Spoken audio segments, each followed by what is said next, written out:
And I'd mentioned at the end of the stream on Sunday that I've kind of decided to slightly switch things up in Oblivion.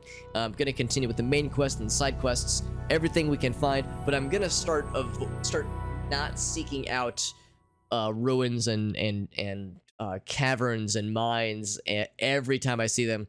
I feel like I've been kind of going down this warpath of every time I see a ruin, every time I see a cave, I elect to go for it, because that's how I played Morrowind. The thing is, though, Morrowind has significantly fewer of these things in them, so it was less of a quantity thing.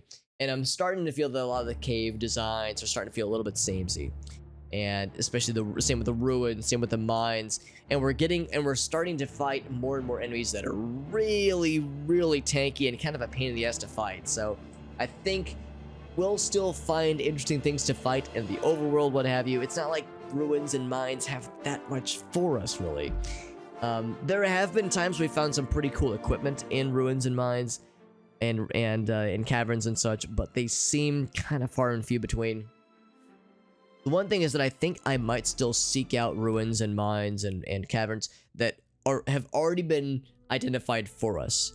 For instance, if there's an NPC that has pointed something out for us, then yes, that would be worthwhile grabbing. So like, for instance, Fort Naso. I've never been to these three places, but they're already on our map. Same with this shrine right here. This particular set of ruins, right? Actually, I think we've already been to that one. Yeah, we've already been to that one. But we haven't been to this one, obviously. Haven't been to this one. So just thinking about like ways to kind of move things along, just because we've been playing this game for a few months now and we're making good progress, but there's still so much more to go, honestly. Got a better mic. Oh, that's very nice, Nosy Hobbit, for your voice. Is there other stuff you plan on streaming using this cool new microphone? Just like any games you have queued up? Just effective method for weight loss, yeah. That's a fair point. Yeah, I mean, I guess you, as long as you're not going overboard, as long as you're not like going ham on the carbs, then I guess it's all right. But yeah, it's something I don't really like keep an eye out, honestly. Oblivion is a perfectly balanced game. Yeah, I mean, the level scaling is kind of a bummer sometimes. I feel like it's mostly been okay, but we're getting to that point where the monsters they're spawning are a pretty big pain in the ass. And granted, zombies were kind of a pain in the ass when we first fought them, but I feel like they were just a pain because they were tanky, whereas other things have like health draining, magicka draining, like absorption stuff. I feel like we're starting to find enemies that are complicated to fight, in addition to being, you know, annoying or challenging. Complex versus simple. Oh, that's a good point too. Complex versus simple carbs. Yeah, it's something I try to watch my calories and I try to watch my sugar intake. I could probably do better watch sodium. Like, there are some things I am mindful of, and others probably not so much. Good to see Llama and Lime as well. Good to see you, friends. Hope everyone's doing well. Thank you for all for joining in. And like I said, first stream back after a little miniature vacation road trip, and it was a good time, and I'm glad to be back playing some video games. The Lime and Llama experience, that's right, my friends. Oblivion, the consistent experience. That's correct, that's correct. Well, one thing I suppose I'm kind of curious. We did make it all the way to this cool place called the Swampy Cave. I think I might poke my head in a little bit, just to see what's up in here. But like I said, yeah, originally I was saying, okay, we're gonna hit up this cave, and there was like 2 or 3 other caves in the same neighborhood. But the more I think about it, the more I think we're gonna like fast track a little bit more of the cave experiences. It's because as much as I enjoy the cave exploration experience, I'm starting to feel like it's a little samey, and it's probably getting kind of like, you know, samey for viewers, in addition to you know, from Alex's perspective. Just kind of surprised I didn't kill him.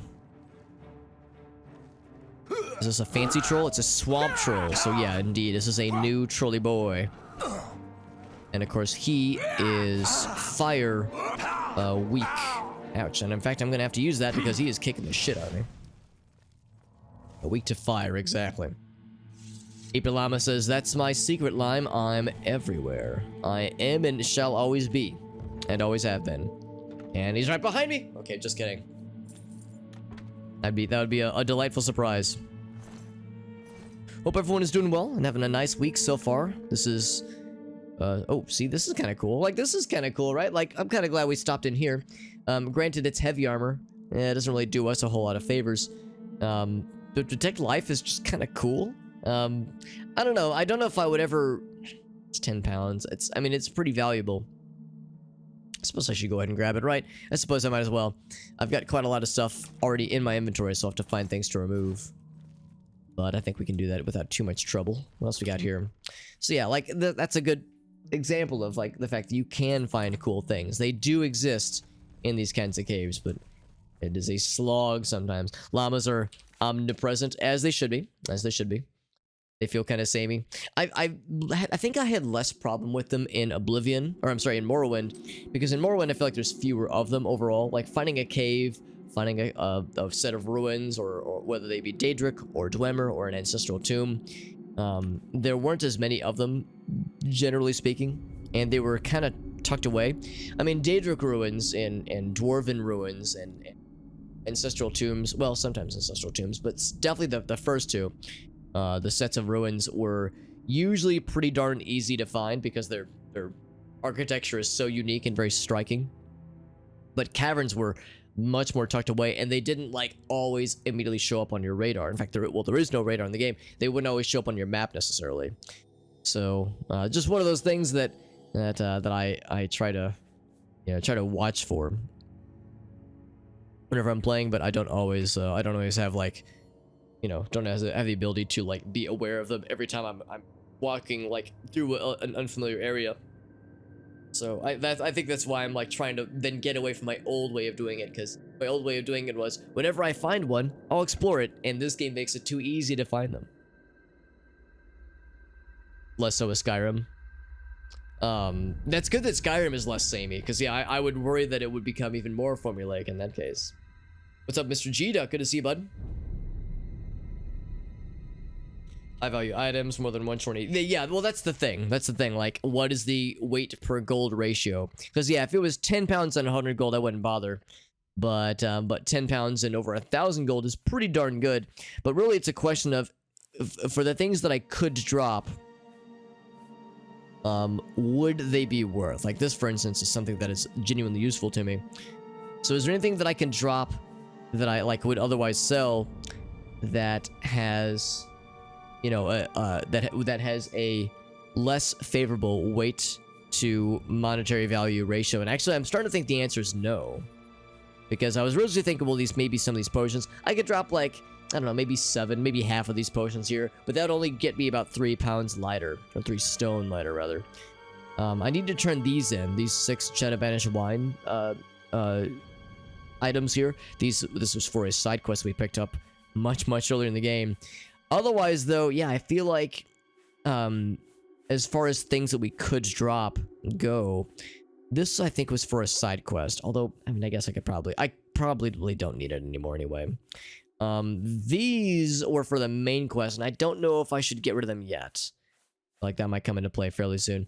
That's only a 1 stone kind of thing, so, yeah, maybe... As I'm looking at this, of course, I don't need 12 of these things, but it's only 1 pound, 1 stone for 1,000 value.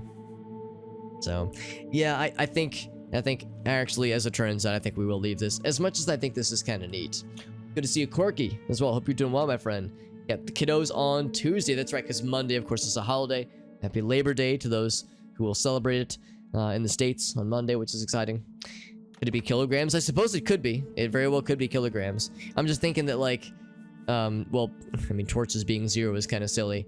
But what's a good example? I mean, this ebony blade, it's certainly not 11 pounds. I mean, I would think, like, ebony is a very heavy, kind of substance, as it's described to us in the Elder Scrolls games. And, the greaves being 7, I guess that's maybe a little bit more realistic. Although some of it's kind of strange, though. Like, why would this ring be 1 pound or 1 kilo? That's a little bit odd. See, I guess I don't really know what metric they would be using, per se. So, but good to know. We'll just keep that in our memory banks. If we ever need constant life detection, there's a helmet that'll fit the bill within the Swampy Cave that has unique monsters in it, apparently. Unique monsters with unique names. Actually, I should probably stay in torchy mode.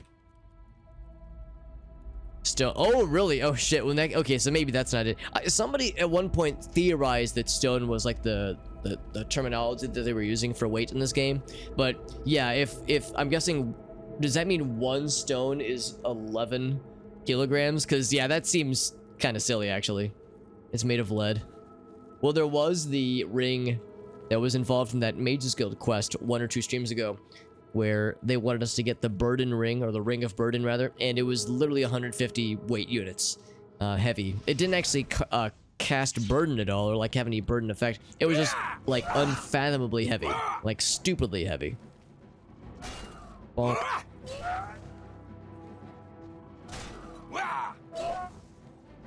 Yeah, hit me again. Do it. Of course, we're still taking damage, obviously, but we're taking less damage. Now it's just a turn-based game. I attack, you attack. I attack. Oh, well, there was a... He was stunned for a second there, yeah. Yeah, after a certain point, when you're doing the 1 block, 1 attack pattern. Turn-based game. Yeah, the Ring of Burden. It was, yeah, like, I think literally 150 weight units. It was ridiculous. 6 kilograms? Okay.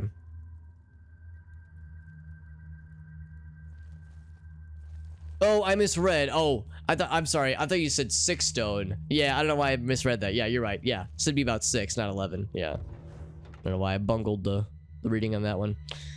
Fracturing. Well, it's really...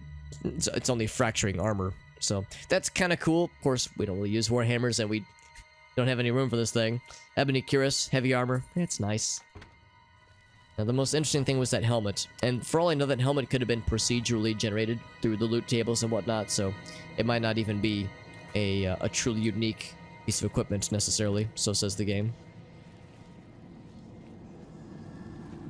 But yeah, thank you for the correction on that line. That's one of those things that I think is probably more a more frequent term that you'll hear, like in other countries, in other regions. Not so much in the United States. It's not really a term that comes up. Oh no, this is all spooky and misty. Okay, well, it helps if I land my shots. Bonk. I was gonna say, can I go for the 2? The 2 swing? So swamp trolls, I'm guessing that's either a unique brand of troll that only shows up in here, or it's like the next level of troll since we've leveled up our character a few times. This is like the next tier of trolls. That's a good point, Lime. Yeah, since I forgot, yeah, because of the region you're in, and out in the UK, that you're probably, that's probably a term that you have to use quite often, actually. As again, I was mentioning how Gracie has been sponsoring a friend of hers who's from Ukraine. She's been sponsoring her at her place for a couple months now. And the 3 of us, she joined us for the Chicago trip. So it was all 3 of us that went to Chicago over the past couple days. And one of the things that came up at one point while we were driving, because I was the one driving, I had mentioned like at one point the speed limit was like 65 miles per hour or 70 miles per hour. She was like, actually, I wonder what that would be in kilometers per hour. And thankfully, my car actually has a little switch where I can just switch back and forth between kilometers per hour and miles per hour. So imperial and metric switch offs. So it was easy to convert right then and there. But yeah, we got to talking about like the differences in imperial and metric and how weird it is for somebody who's used to metric being exposed to, you know, obviously a country that is almost exclusively imperial system. So which is, even I will admit, I don't really think is very good. I would rather it just be metric all the way, but it's not up to me, right? I just, yeah, I'm sure Lime, especially like for a lot of the folks that we all know from Twitch, a lot of us are in America, so these are terms that just come up so often. Moved a big couch. Oh, very nice, Corky. Very nice. Lots of cool stuff in the classroom. Yeah, I was gonna say, I'm sure you're feeling probably kind of sore or kind of tired, but I'm sure the kiddos will love it. All the cool stuff you're doing to make the classroom nice and homey. Whoa! Maybe drop my shield. One move to the UK. Honestly, like anywhere in Europe sounds cool as hell. I've only been to Iceland as a European country, and obviously Iceland is an island, not on the mainland, so I've never been to, yeah, mainland Europe. This guy's kicking my ass, and I don't really want to heck with it. Said I was gonna heck with it. There he goes. There he goes. Yeah, this guy does a little more damage than I would rather. No, it sounds exciting though, Corky. I'm excited for you, and I'm envious of your students who are gonna have a very cool teacher this semester. Miles per hour. I've heard about that. I've heard that sometimes you will see miles per hour on roads. Yeah, because I remember this came up at one point during GeoGuessr. We saw something that was kilometers per hour, and I was like, okay, cool. We're somewhere in Europe, and somebody was like, well, actually, Alex, one of the countries that uses miles per hour is the UK, and I was like, no fucking way. But people, I thought they were like fucking with me, but turns out that's like an actual thing in some parts of it. It's just blows my mind, honestly. Go to Iceland. It was great. It was a very cool place. I mean that figuratively and literally. It was indeed quite chilly, and of course we went in December in the throes of winter, but it was great. It was a really cool time. We would love to go back again. The only downside is that both Gracie and I, neither of us handle cold very well because we're both small and petite people. So extreme cold kind of fucks us up a little bit. Look at that. Dry rock run. Sorry, I'm reading what I want to read. Don't have a dry cock. Just don't do it, all right? It causes chafing. Just don't do it. We already explored this little nook. I thought there was like another path I didn't explore, but everything that I'm seeing says that we've already explored everything else. But yeah, Iceland was a great time, and I would say if we were to go again, we probably wouldn't go in December, so the weather could be a little bit nicer. Well, I mean, the weather it wasn't horrible, but it was a lot of snow and it was pretty cold, so I would probably want to go when it's more fairer temperatures. Divergent boundary and a hot spot. Yeah, well, it's also the most volcanically active country in the world, which is pretty cool. So there's a lot of things to appreciate about the land of fire and ice, as they call it. A grad program. Oh, that's exciting, Nosy. Yeah, that'd be great. That would be really exciting. Can I ask what kind of studies you would be going into this particular program? Don't handle heat well. Yeah, I don't really like either. I mean, like a lot of us, I don't really like extreme temperatures, but if I'm forced to choose, I would say I prefer summertime to winter, because yeah, I would rather take the extreme heat.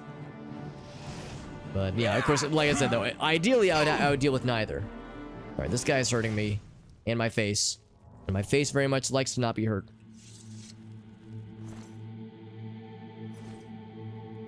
Not sure why it's like that. Honestly, Lime, you could like copy and paste what you just typed verbatim, and then just replace the words UK with United States, and it would also be valid. Like, I'm not sure why we do a bunch of the weird shit that we do, but we do. Like, I don't know why we are the way that we are, but there's a number of oddities that we are known for, and especially, like I said, with Gracie sponsoring this friend of hers from Ukraine, and you know, a person who's lived in Europe for most of her life. You know, there's a lot of things in the United States that are weird, you know, they're an adjustment for her. And there have been so many times where it's like, she'd be like, why is it that way? And I'd be like, you know, that's a very good question. I don't know why we do it this way.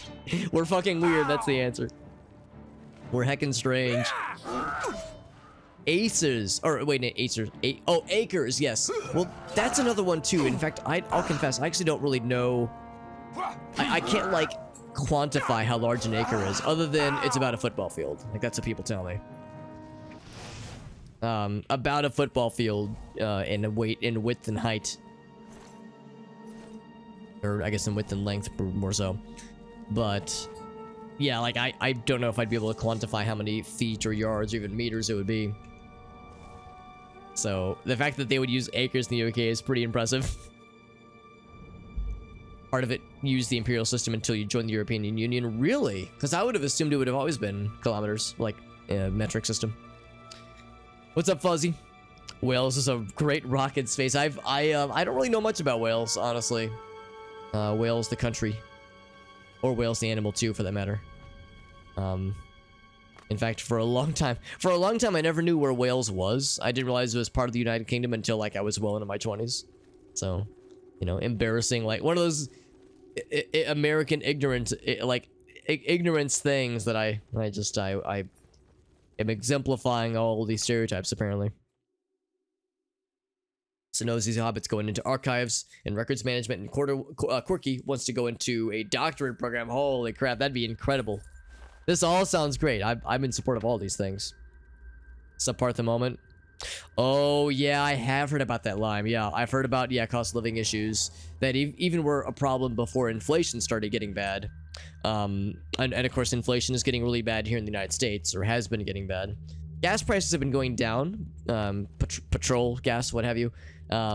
But other things like food and rent prices have been steadily increasing, which has been, you know, causing some shit. So, no, I feel you. I feel you. That shit is deeply frustrating, and a lot of places are feeling it real bad.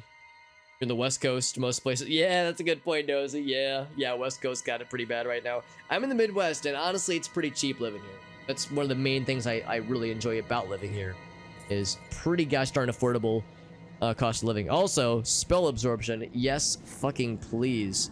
That is extremely, extremely good. God damn it. You see, I was just saying how I want to stop exploring places, but we're finding some pretty cool shit. Spell absorption. Well, for one thing, I don't need this otherwise, but the other thing I was wearing prior to this was Fortify Speed. That is nice, but I mean, and I guess that's always gonna be good, but dude, spell absorption, that's so nice, man. That could really come in handy in a moment's notice. So I shall drop some stuff. In fact, what I will probably do, well, those are actually kind of valuable. I'll just drop one of these. Bloop.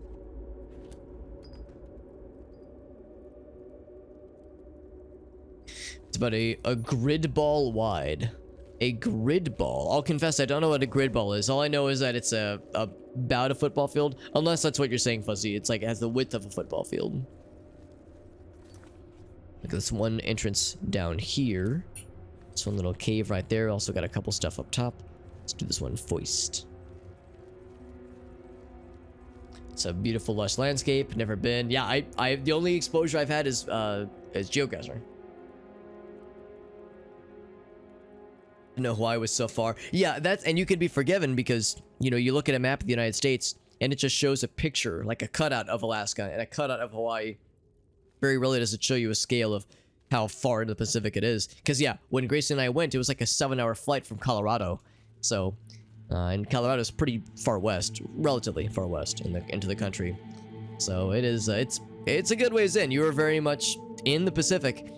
I have mentioned before, I have I have a few friends that live there now, and one that used to live there, a friend of mine from high school. He liked living there for a while, but he said after like a year or so, he started experiencing what others refer to as island sickness. Not to say that he started getting sick, but it was more of a mental thing. It was like just the acknowledgement that, or the awareness that he was on a relatively small patch of land in the middle of the ocean, far away from any mainland. It's like it kind of fucks with people sometimes.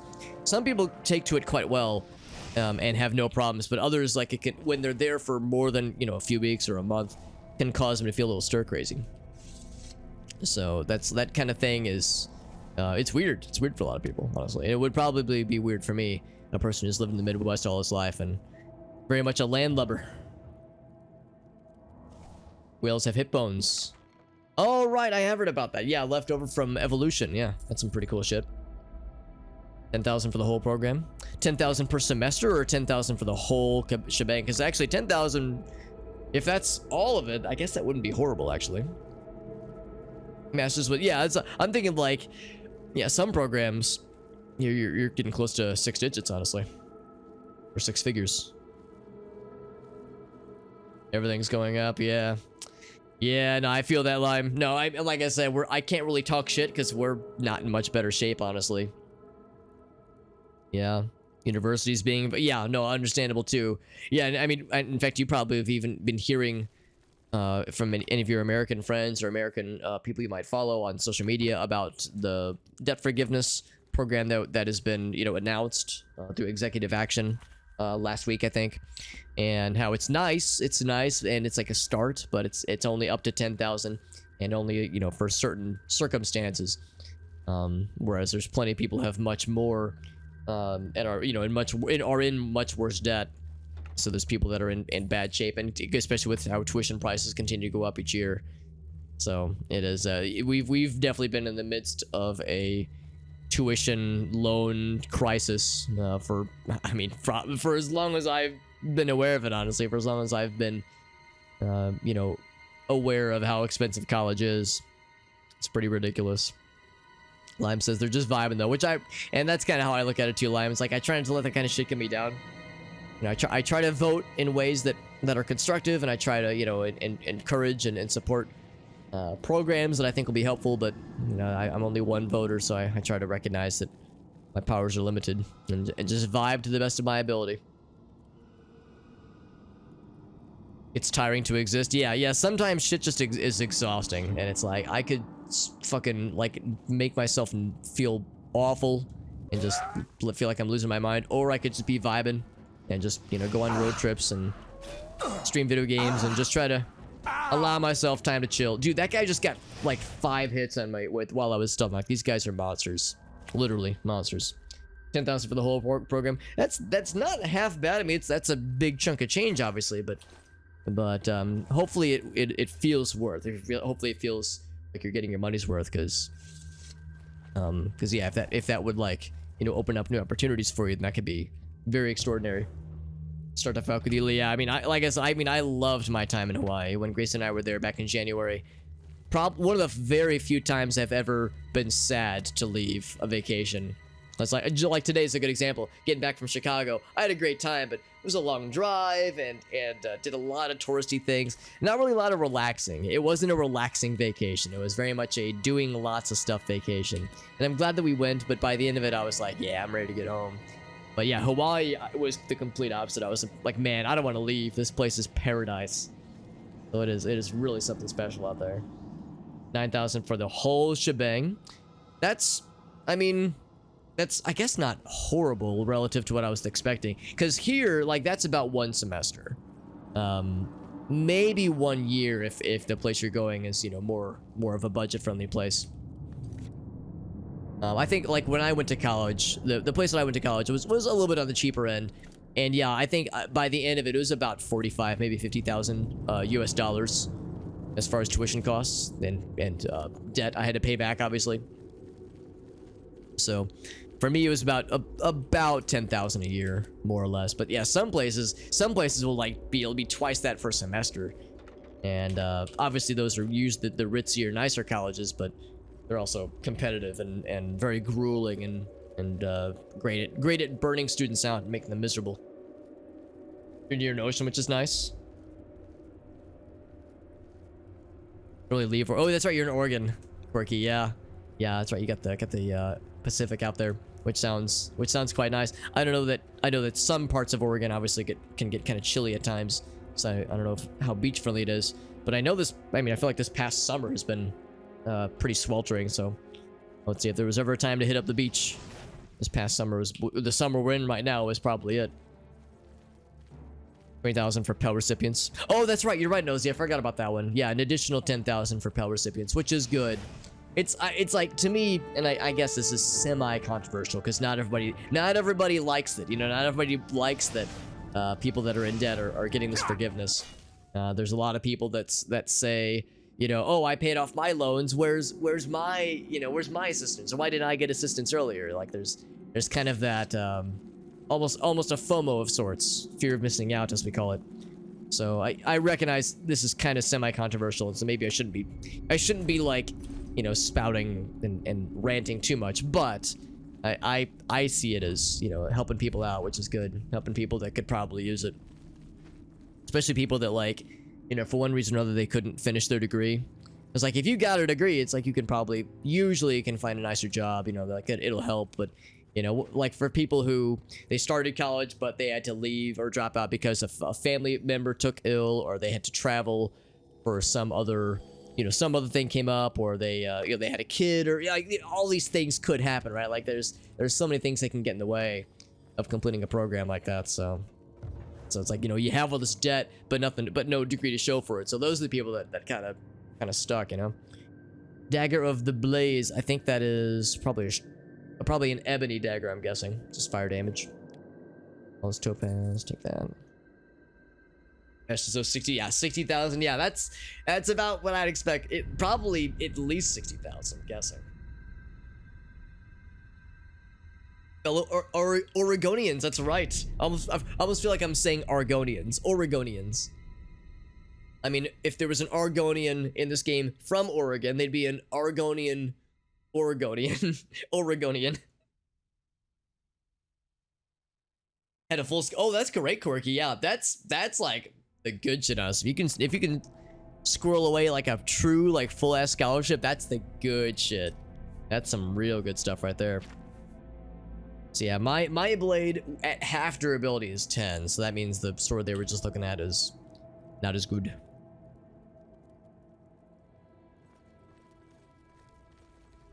It's government controlled though, not bank controlled. That's a fair point too. There's some subsidizing. Yeah, that's a good point too, because yeah, as you're probably well aware, Lime, so much of it is privatized here, and I mean, I guess some people like it, but I see it as being pretty pretty predatory a lot of the times. So it is frustrating. But you're right, yeah, the fact that it's yeah, government controlled, federally controlled, that there's other mechanisms at play in what you're describing, Lime. It's kind of smoky at times. Nosy, you and Quirky might be neighbors after all this time. You might have known each other for years and not even known it.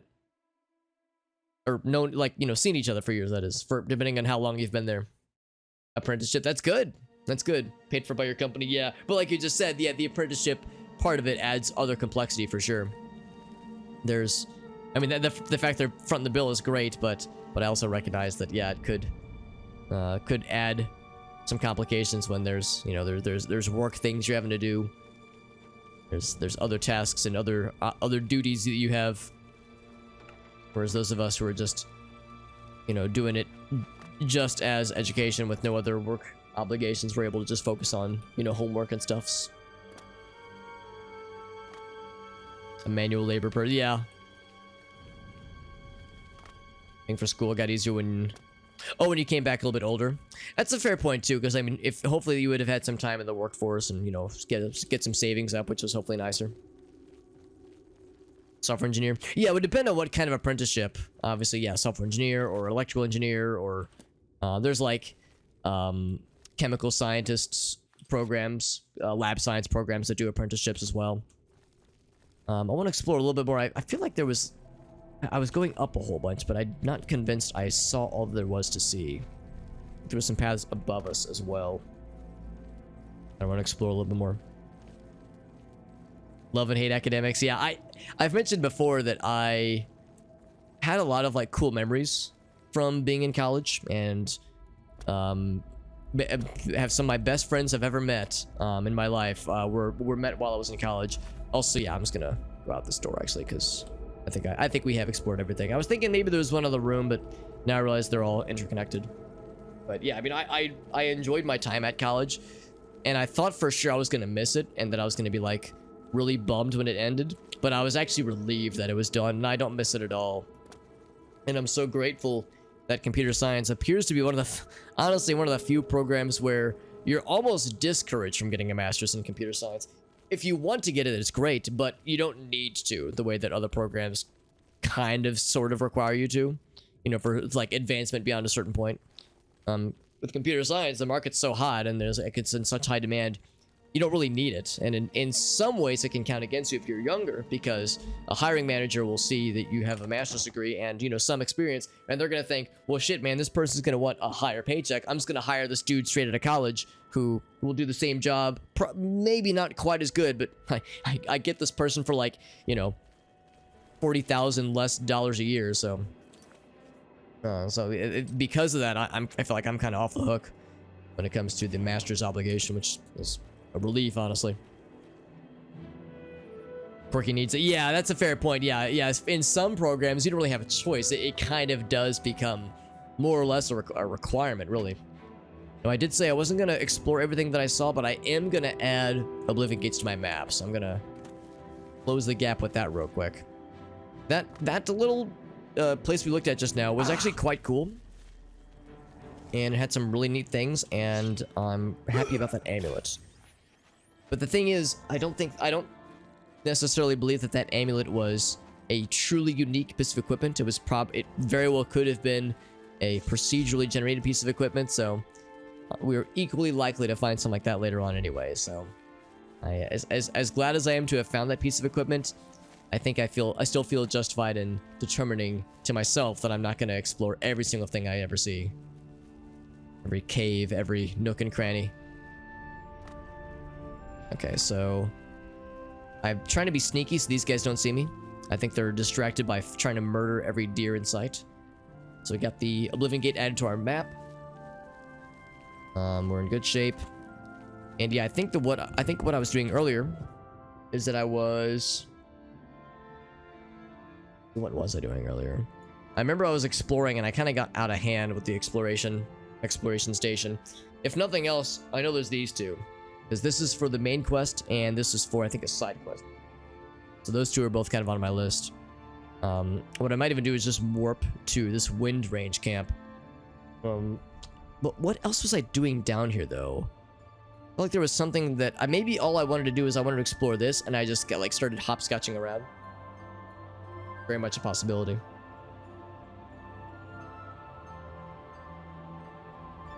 Research and academic sector. That's good. Be surprised what apprenticeships have to offer, says Lime. I'll nodders to that. Absolutely. The degrees usually tailored around the kind of work. That's good, yeah. And not like intern grudgery. Thankfully I've never had this, but I've heard of some places where an internship is you're just fetching coffee for the higher ups, like work that's actually valuable experience, which is nice. Almost discouraged from getting a degree at all. I'll confess, I don't know how it is in the United Kingdom. I would say here, you very well could nab a job, especially doing contract work. You absolutely could get a job in the field of computer science without a degree, without a bachelor's degree. But I do think that a lot of corporations, though, if you want a full-time gig with benefits, then it would be a harder sell. It wouldn't be impossible, but you'd have to have a lot of experience and a lot of pet projects, that kind of thing. So you'd have to put your time in elsewhere. But it would be doable. I know of people where it's happened, but it was harder for them to get the job. It was a more uphill battle. I was gonna warp here. Actually, I lied. I think I'm gonna walk back to Chain Hall so I can get things repaired. My shit is broke as a joke. Airbus military with no degree and 2 years experience. That is impressive, actually, because I was thinking that a corporation would be less apt to go for them. But that's really exciting to Lime. I'm very actually relieved that worked out for them, because yeah, I'm not sure. Oh, hello. I guess it's been a while since I've looked on the job market, honestly. Beyond the kinds of interviews I've helped out with my employer, beyond that I haven't had to really look around what's out there in a while. So it's very well possible the landscape has shifted in a bit. $33,000 or maybe probably 33,000 pounds a year. That's actually, not half bad. Yeah, not half bad at all. Going to be an archivist. It'd be very specialized. Yeah, specialized niche fields. It makes perfect sense. Oh, motherfucking bear. Wonder if he will follow me into the water. Maybe I shouldn't try it. Okay, I should be doing the blocking thing because he's gonna stun lock my ass. Oh. He was indeed stun locking my ass. I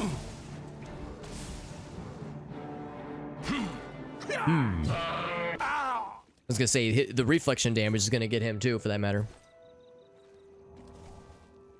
Bears and wolves and all kinds of scary things. Lions and tigers and bears. Apprenticeship programs in the US. I know they exist, yeah, and they probably do exist for the United States. What's probably more common here are internships, and sometimes those internships will lead into proper employment, like full-time employment. But yeah, as far as an apprenticeship where it's kind of baked into your education, it actually sounds nicer. But yeah, I am not as aware of it. Well, like I said, I've been out of the game for so long. I graduated in 2011, and I don't, have any kids or anything like that. All my friends have graduated. I don't really have as many folks kind of on my radar who are starting to look into that stuff themselves. So as a result, I'm happily ignorant of the way it all works. And be able to rent a studio. Yeah, I'm just thinking like if that was like supplementing, receiving an education, like 33,000 is I would say like pretty darn good. I mean, beats a part-time job. Like I was making like, I don't know, 8 maybe 9 USD an hour back when I was working at a bookstore back in college. Maybe 10, maybe it was $10 an hour, but I mean I'm pretty sure it was closer to 8 or 9 back in circa 2010, 2009, 2010. Also I'm going to rest for 4 a.m. Let's do 5 hours. So $33,000 a year, or I guess pounds in Limes' case, but still 33,000 is a significant step up.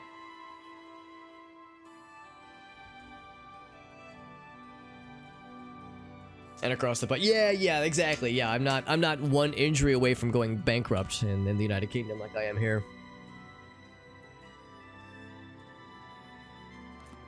It's super hot. There's not the manpower. There's a similar problem here. I mean, demand has been pretty hot for a while, and it's been getting worse. But yeah, it wouldn't surprise me if it was spicier in your neck of the woods, Lime. I mean, there's definitely a lot of businesses just in general that are having a hard time, finding people to fill spots. And computer science is one of them. Software development is one of them for sure. But other businesses, other lines of work, and other industries are getting it pretty bad too. Internships, work studies, yeah. Yeah, that's like kind of more the standard, I would say.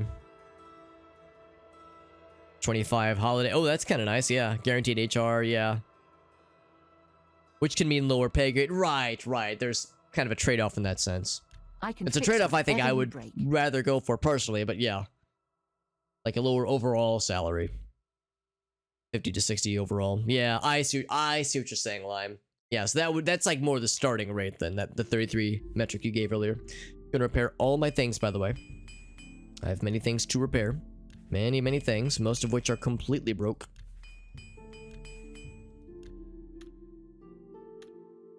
Farewell. And actually, for that matter, she might be able to buy some things that I want to sell. Weapons, I have it all. How may I help you? Well, I say that, because I definitely want to keep that. Actually, never mind. She can't buy shit off me. I think I will start selling some of these, though, because these are getting a little bit unwieldy. They're 1,000 each. Because the thing is, like, I'm not going to use them to recharge the stuff I have right now, because the stuff I have right now isn't that good. So I'll sell half of them. You don't expect me to make that deal? Oh, she can't do all of that at once. Can't do that one either, so we got to sell 2 at a time. So her total gold is 1,000. So you sell her 700 gold's worth of things, and she still has 1,000 gold. So you can sell another 2 just fine. That's a fair deal. It's kind of silly how this works. Like you can't sell them all at once, but if you sell them in batches, you're able to get past that limitation. Kind of strange, Perhaps honestly. You need new armor, a weapon. I have Real things I need to sell for that matter. The nuggies. That seems. And the rubies. That's a fair deal. Oh, that's right, Corky. I forgot about that. That was, I guess, earlier this year. Cause yeah, having to like, oh, God, yeah, fucking medical bills, right? Yeah, and that's despite the fact that obviously you're employed, and presumably you probably have some kind of health insurance. It's probably not the best, because, to be honest, a lot of insurance programs here are not great. But yeah, like even despite all that, yeah, the costs were probably ridiculous. Sell the Varlo stones. So are you not supposed to sell them ever? Because I'm like, I have so many of them. I feel like 12 is so silly. I mean, like I said, the weapon I have right now, it's nice, but I mean, the silence aspect is nice. If I was ever fighting something that I needed to silence, I would rather cast silence from afar. I wouldn't be using my sword to cast silence. So it's like, I don't know, since I'm not really, when it comes down to like the scary combat, I would rather use spells, since that's our focus as a spellcaster. So I don't really have a lot of equipment that would benefit from the recharge. They recharge everything, yeah, they recharge everything, which is nice, but yeah, I don't have a lot that I need to have recharged on a regular basis. So we'll see if I regret it, but I don't know. I don't miss it for the time being. And of course we have gemstones, or soul gems as well. Some pretty nice ones. that I'm hanging on to. So we got stuff repaired. Yeah, I want to sell some things too. I think this is, yeah, a general goods store. Hello. Hello. Ganrit Oh, right, the dog lady. She hates people and loves dogs, which, Take care. I mean, I can get it. Any new books I can you get behind read? that. Yes? Only quality goods for sale here. What Sticking can with I the degree interest for you in? now. Freedom to get a master's afterwards. If you wanted to, yeah, by all means.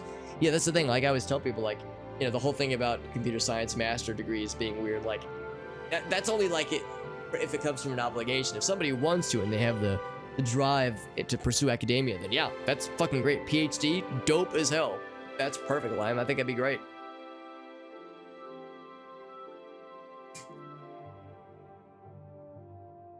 Brother had hernia, had to wait a lot. That is the one thing. Yeah, I've heard that there can be wait times unless it's like a true emergency. Hernia is a pain in the ass, kind of literally sometimes, but isn't usually life-threatening. So yeah, that's where you might have some pretty unpleasant wait times. Granted, we have unpleasant wait times here too for non-standard things. Gracie was just telling me the other day she had rescheduled something, and the soonest they could get her in was 4 months out, and that's just fucking absurd to me. So, you know, granted, 7 months is worse than 4 months, but still, it is a point of frustration that I can certainly identify with. Shit is bananas. Oh look, there's a detect life thing right here. That's kind of cool. Drain blade on self though. Ooh, that's kind of gross. Fortify marksman alchemy. Well, if I was a marksman alchemist that hated swords, that'd be great as hell. Anyway, I was gonna sell things. She has 1,000 gold Renos. So sell these things. Bloop and bloop. Sell just a bunch of these basic items here. That's more than I would usually pay. Education degree you're going for, more expensive than the, oh man. Well, I mean, it's like hopefully eventually it would earn its value back. It just might take a while. But yeah, like if it truly is born out of passion, well, I guess in Corky's case, it's also born out of like, you know, her field kind of does require it, at least in some ways. So yeah, I guess in that case, Corky might just be kind of get screwed out of it in that sense. But I mean, I have friends that loved academia. They loved being in college, and they loved, you know, gaining more degrees and like supplementing their resume with more cool titles and whatnot. I think it's cool as hell. So like I never want to make it sound like I'm trying to like tell people not to go in on additional education, that kind of stuff.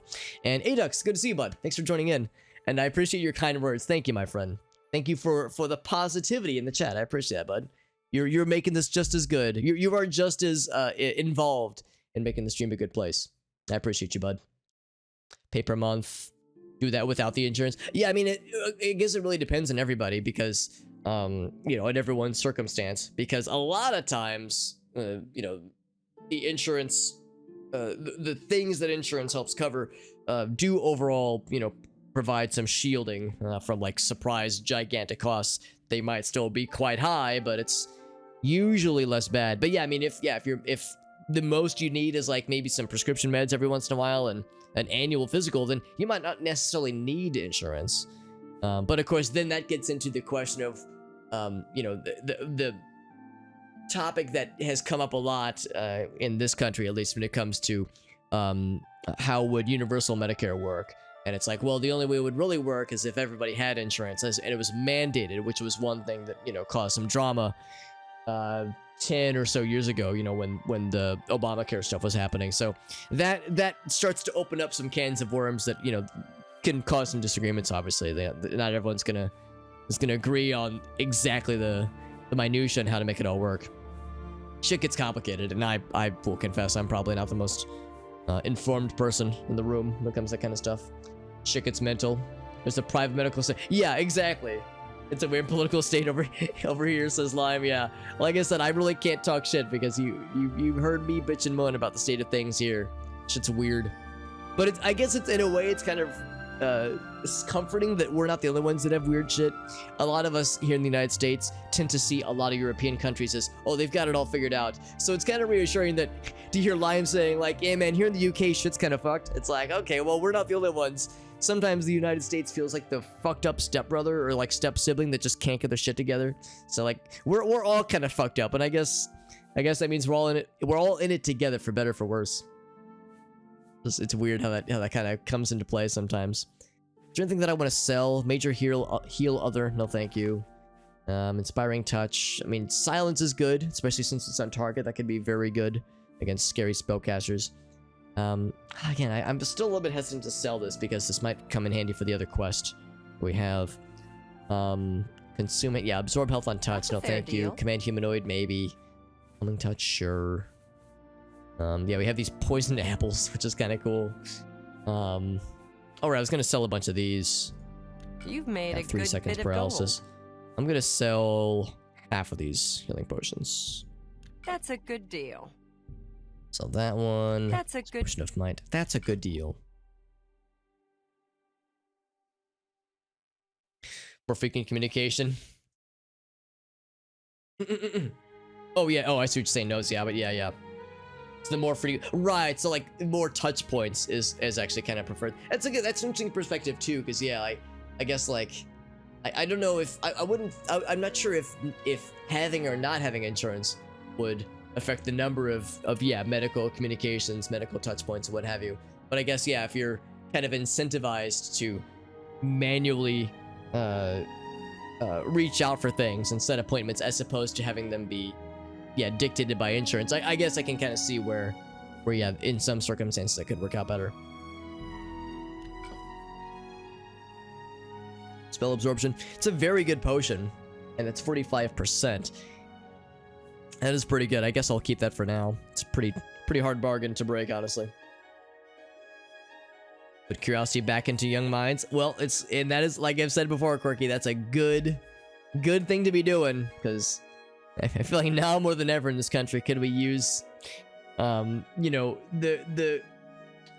somebody to extol the virtues into children of like how great critical thinking is and how great self-reflection can be, and curiosity and appreciation for science and physics in your case. I mean, that's that can go a long way, because I don't want to say too much, but I mean, you know, I feel like a lot of news headlines lately have been a lot of, wow, some grown-ups really don't like knowing things or don't like other people to know things.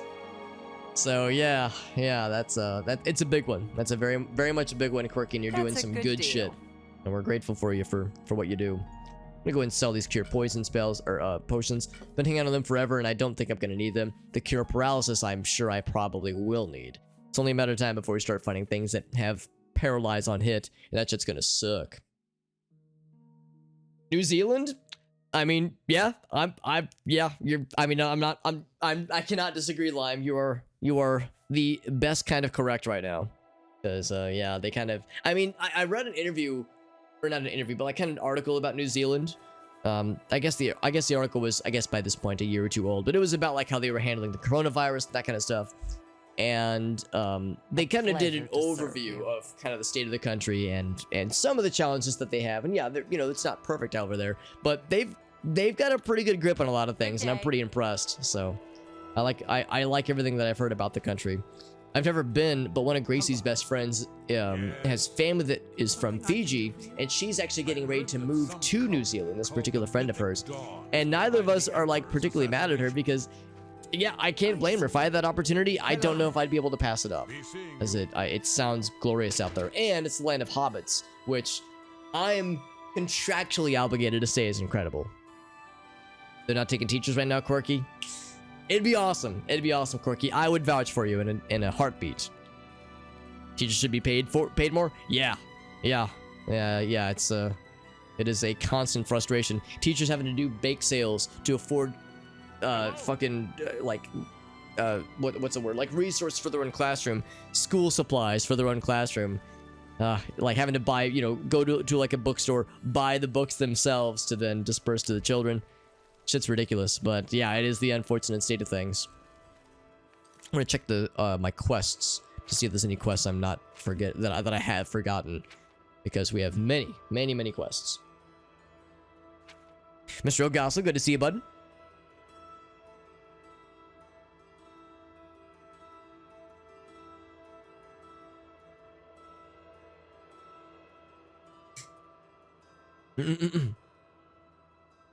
You're 8 to 9. Yeah, that makes sense.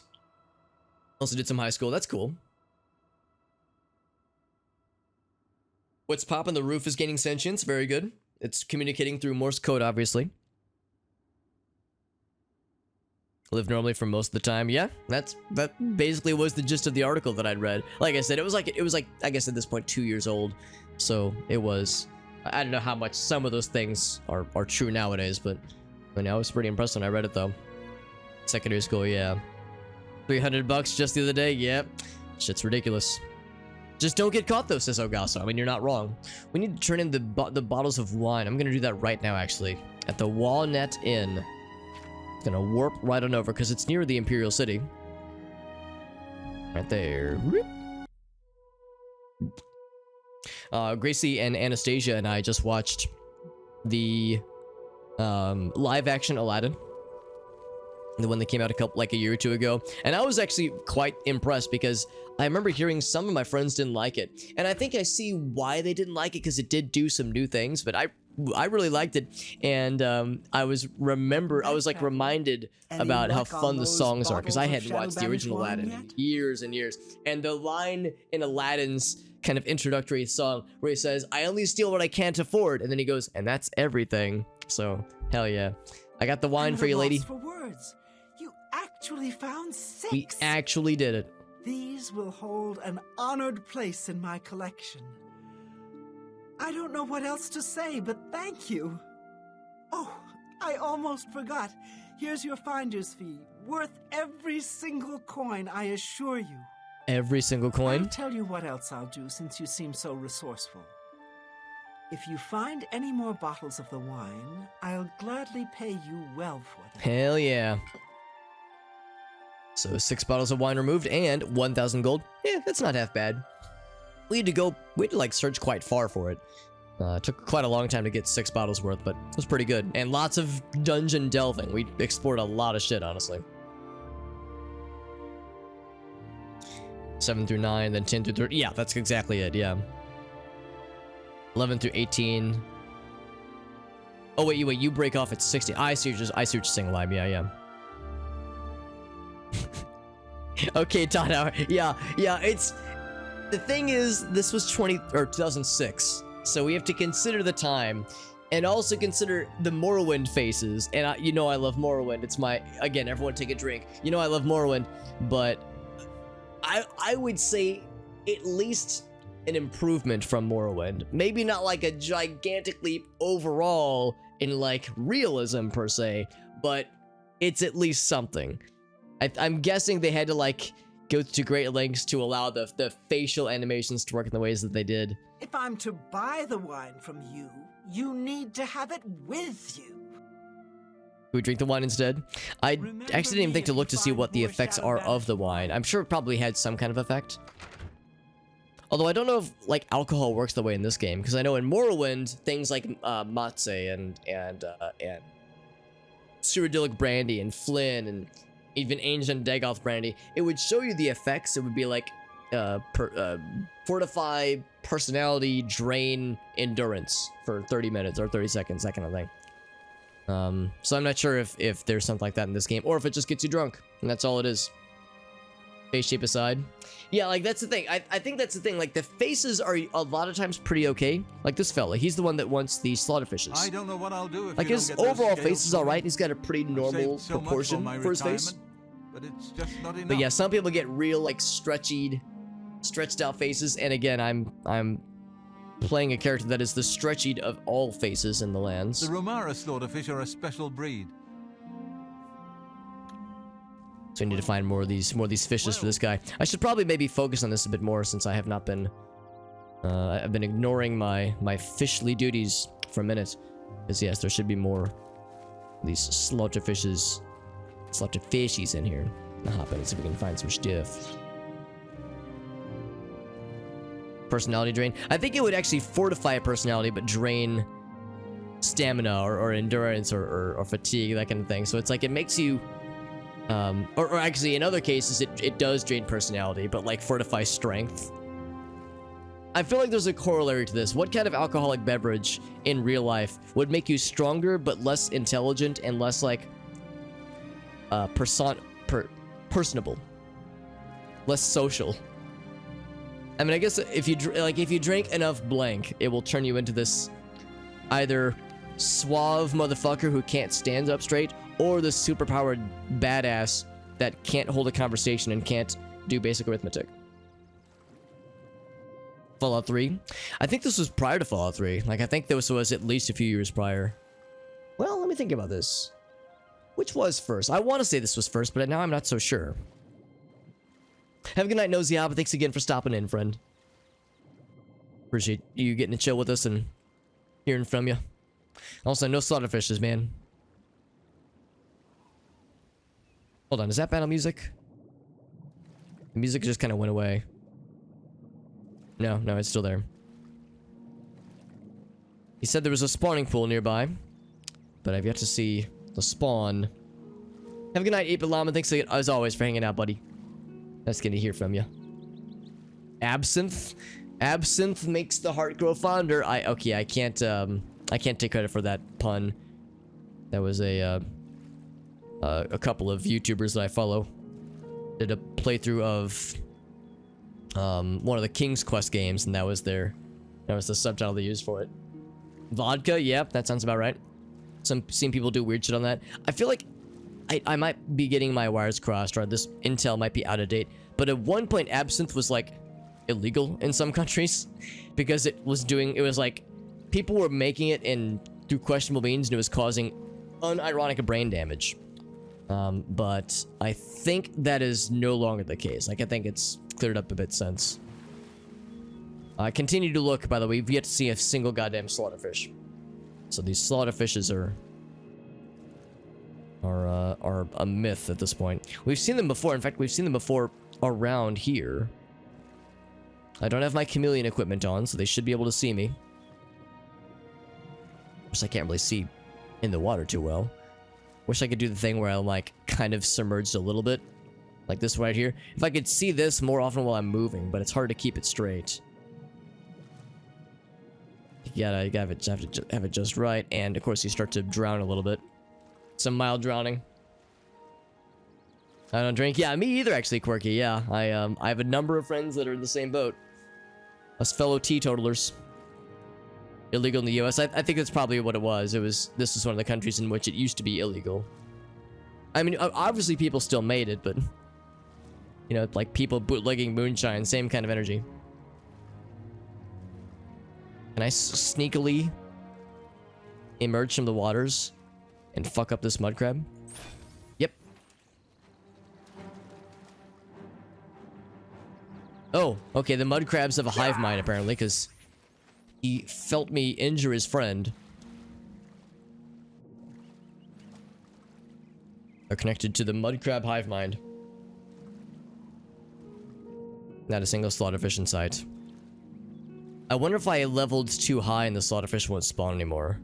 Wouldn't that be some shit? Bathtub absinthe. You've heard of toilet moonshine, get ready for bathtub absinthe. That'd be a good Gartic phone prompt. Local drunk gets very creative and decides to make absinthe in his bathtub.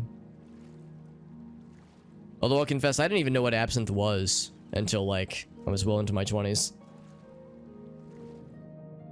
I'm gonna look over here, and if I don't see any fishies, then I'm taking my business elsewhere. But this is for one of the longest side quests we've actually had. Bathtub liquor, it was. That was an actual thing. Although, I don't know, I think it was like probably more like whiskey, I'm guessing. I was looking for slaughterfish, and the game crashed as I was mid-hunting. So, I'll do a quick little poking, a quick miniature poking, as it were. If the ladies know me for one thing, it's for poking small, quickly, and briefly. And I'm finished. But, yeah, we'll just look around and see if we snipe them. The thing is, you used to be able to see them, like, at the surface of the water. Like, you can see, like, their fins from the tippy tops. But we have been out of luck lately, which is kind of not so nices. Not so nicelies. We've been to that cave. Of that I am certain. Because I remember spotting it from afar and being like, ooh, oh my. But yeah, there's absolutely where the slaughterfish would previously be spawning. Made of barley in Scotland. Oh, that's why they call it Scotch. There it is. Rather malt with peat fire. Interesting. It's a smoky taste. The thing is, I have some friends that do like a nice whiskey on occasion. Maybe Scotch, you know, like there's different kinds of like more hard liquor kinds of drinks that are nice to you know, do a quick tasting of from time to time. But I also, in the same breath, will acknowledge that I have some friends that did a wine taste, or not a wine tasting, a whiskey tasting for one of their birthdays a couple years back, and I went with them because it was at a nice restaurant. I did not obviously partake in any of the whiskey itself, but I was privy to them trying it, and some of them were digging it, and some of them were like, "Holy fuck, this tastes and smells like I should be finishing a deck right now, like a deck varnish." Some of them were not really too pleased, and given my very limited experience with alcohol, you know, being limited to only tasting beer on accident on a few occasions, yeah, it sounds like I would not enjoy it either. I do enjoy his tea. Grab this real quick.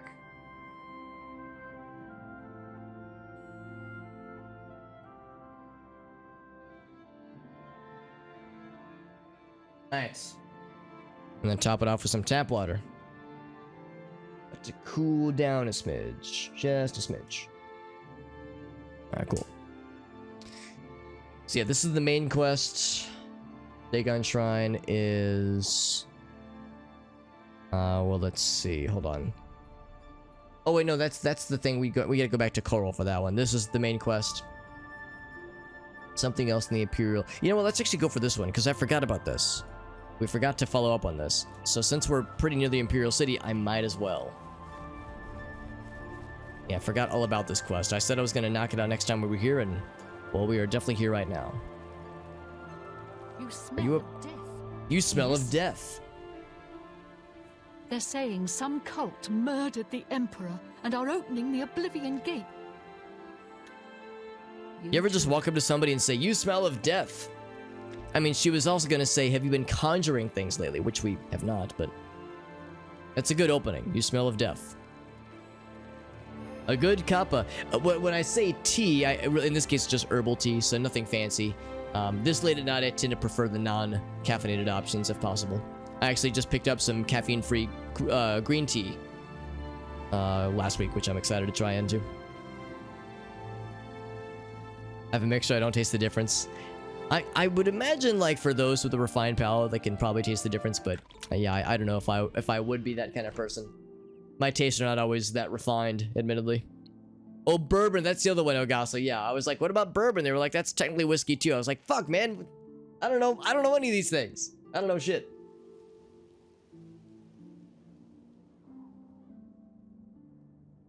It's still a little bit hot, but we'll let it cool down a smidge more. From corn and aged in fresh oak barrels. Delicious. I like my oak nice and fresh. More into vodka and lemonade. That's an interesting combination. I've never heard of vodka and lemonade before. I know vodka and orange juice is a pretty popular one. And of course, like, the various, you know, White Russians and stuff with, what is it? Kahlua is, I know some places, some people really like. Which region are we going into? I guess we're going to the market district. You have my ear, citizen. You have my ear, citizen. Snort! Go ahead, please. Yeah, it looked like he was walking up to us at one point. I was wondering if he was walking with whatever you porpoise. You have my ear, citizen. Gin can be nice, or a gin and tonic. Yeah, that sounds like a thing that lots of folks would like for sure. Yes? There's that Kiss song, Cold Gin. Breakfast tea with some skim milk and 2 sugars. That actually sounds quite nice too, but I'm pretty sure, wouldn't like a breakfast tea have caffeine in it typically? The Imperial Palace are 'Cause yeah, I usually prefer to stay away from the what you call it, from the caffeine stuff this late at night. In the morning though, that'd be quite nice actually.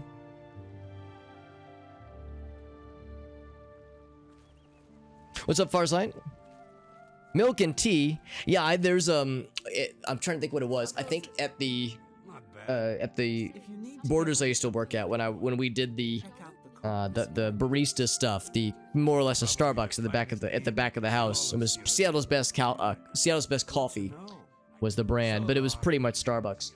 And one of the things we offered was there was a number of tea options we had, one of which was an Earl Grey option, and there was like some people would request just a splash of half and half in their Earl Grey, and I always thought that actually seemed like it was quite nice. I never actually tried it though with half and half. I've had Earl Grey, but I've never had it with like a splash of milk before. Sounds like it would be actually kind of nice.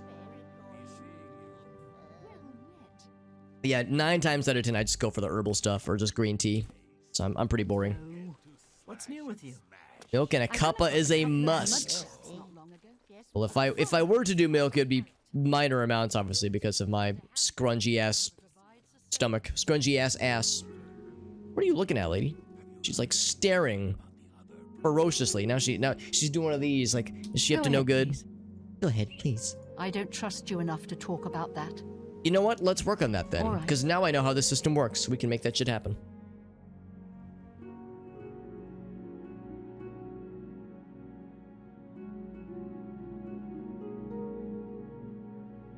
Blood orange cider. Yeah, no, ciders actually is something like a lot of my friends that like to drink, but they don't like beer or wine. Cider and mead are the 2 things they enjoy.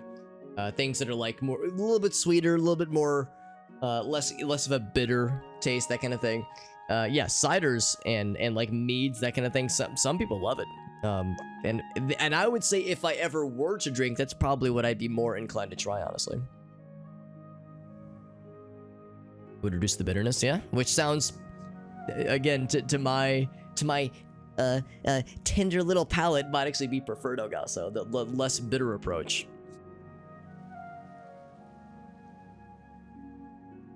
Like tea with 4 sugars. There you go, there you go. I mean, yeah, I mean, you could go with too much sugar to really sweeten the pot if you want it to be more of a dessert. Literally sweeten the pot, literally. Is microwaved.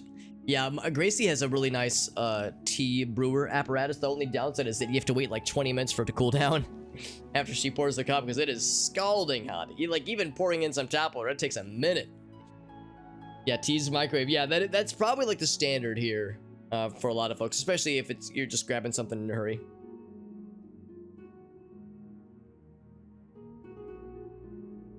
British breakfast tea. Yeah, I think that's what they're referring to. Because, yeah, what I'm drinking right now is just peppermint tea. Nothing crazy.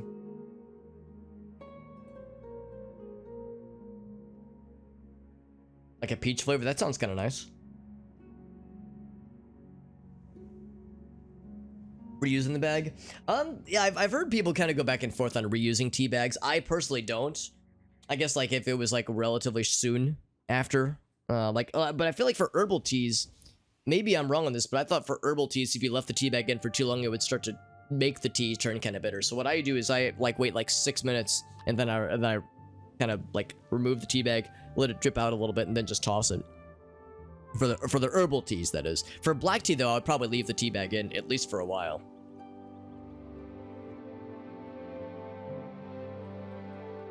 Oh, Lime says, oh, that's a big no-no. Yeah, Lime says that's a big no-no. I don't know, I've heard people go back and forth on it in this country. In the US, people go back and forth, but yeah, in other countries, I imagine it's probably more specific. Yeah, less split opinions for some countries. 3 strong cups, that's pretty good, actually. It's the economic choice. Milk in that tea is not okay. Yeah, certain kinds of tea. Yeah, like certain kinds of tea would pair with milk. Like this peppermint tea, milk would, I'm pretty sure, spoil it. I'm pretty sure it would not go well. Let's go and do this little puzzle, by the way, to see what we need to do to make her like us a little bit more. Because right now she's 52%. She's at a hot medium, but we could bring her to a nice lukewarm, I bet. Nice, good, maybe even very good if we do our job right. Good job, August. That's right, he says. Stirring the pot, kicking the hornet's nest. Hell yeah. Only just a splash, right. That's right. How are you not arrested? Yeah, the license revoked. That's right. All right, let's see how she reacts. So, Remarkable. boasting is good. Please, Admiration Emmy. is good. You're These good. two You bad. can't scare me. All right, so big boast, What a great, big what a admire, wonder- small Is that coerce, so? medium Get away joke. from me. 59, not bad. So we do big Well, boast, big please, admire, I mean- medium coerce, small oh, joke. 68. foul. 1 away from 69. Unfortunate. Big admire. Goodness, what can I say? Ooh, I kind of fucked myself here, didn't I? That's just Pretty big talk. boast. Bloop, wish and then you're bloop. 71. revolting. That might be enough, actually. To know the right things, you have to know the right people. Idevle Norman, Mandil, Samuel Bantian, and Athralus are the right people. To know the right things, you have to know the right people. I'll confess, I'm not exactly sure what that entails, but if there are some right people we should be aware of. I don't know if I'm going to be able to always remember those names, but yeah, that's good. See anything you like? So let's talk about this little side quest action that we have here. Lime says, I'm passionate about my tea. Lime, that's because you're a proper UK dweller, a UK denizen. Because, without exaggeration, all the people that I know from the UK, well, I'll say this much. If somebody's from the UK and they have an opinion about tea, it is a very spirited opinion. And that's why I have to be careful, because when I say, oh, let me grab a bottle of tea from the fridge, I have to be careful to who I'm around or who hears those words, because if like Czech or Lime or any of the known English or UK dwellers hear that sentence emerge from my lips, then I'll get bludgeoned with textual violence. I have to be careful. So, like, I understand. I get it, because in the UK, tea is not just like a beverage, but it's very much an important part of the day, and it is to be taken seriously, and there are ways to do it right. Whereas here in America, there's like, yeah, you can get like the bottled stuff from the grocery stores. People microwave their mugs. It's much more laissez-faire here, but in the across the pond as it is, it's a different story, and there's ways that people are, culturally encouraged to do things a certain way. But out here, it's more the Wild West, for better or for worse. Be passionate about tea and started drinking coffee. I do like coffee, but yeah, of course, coffee is always going to be some kind of caffeinated. That's the one downside there. It's too strong, yeah. That's usually what I do too. If the coffee's too strong, I just go for the watering down option, or just if it's like iced, I just put more ice in it. That usually works pretty well. Can put you on anxiety mode. Yeah, that's the thing. Like I have to limit my caffeine intake, especially at night. Starbucks in the first day of school. Oh, that's exciting, Quirky. Oh my god, but it was someone else's order. Oh fuck. Was it like a fucking triple extra shot or some shit? I remember back when I used to work at a faux Starbucks. Again, it was called Seattle's Best Coffee, but Seattle's Best Coffee Cafe. But I remember there was like 2 dudes that came in one time, and they requested I put like 4. It was like a large latte which has 3 shots of espresso, and they each requested 4 extra shots in theirs. They called it jet fuel, and I was like, oh my god. I mean, I fucking did it obviously, and they loved it, but they were like, trust us, we know what we're ordering, we know what we're getting ourselves into. I was like, all right, man, I'll make it, but I'm not gonna be happy about it. Also, Jet Dive, what's up, buddy? Mr. JD, how was your vacation, buddy? Because I just got back from my kind of mini vacation of sorts. Just today, actually, I got back into my condo like 2 hours ago. Well, 2.5 hours ago. So we're doing some streamy strams.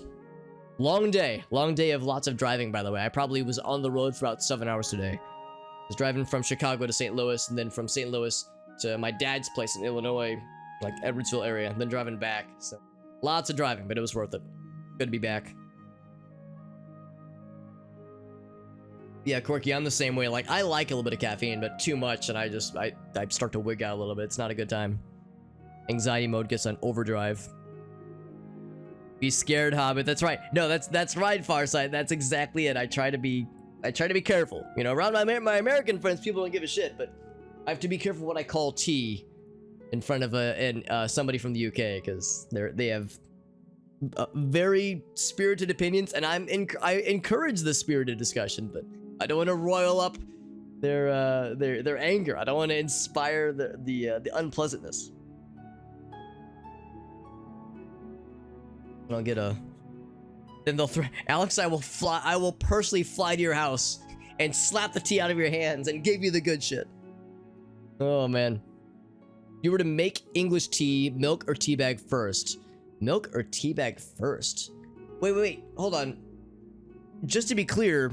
All right. So my answer is you need the tea first before you put the milk in, right? So I guess I would say tea bag first. Like I would put the tea bag in. I would wait a couple minutes and then I would put the milk in, like a splash of milk. But wait. Does this mean that there are people that do water and then milk and then tea? Because that seems like it'd kind of fuck up the whole system. But maybe I'm wrong. Maybe I'm wrong. But thank you again, JD. 33 months in that resub. I appreciate that, buddy. JD's one of our friends of the channel. We streamed a lot of stuff with him. He's one of our mods too, and he's been a long time homie. I appreciate you, buddy.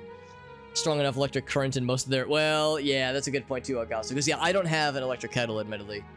So yeah, I have to resort to desperate moves, unfortunately. Take an hour to set up. Yeah.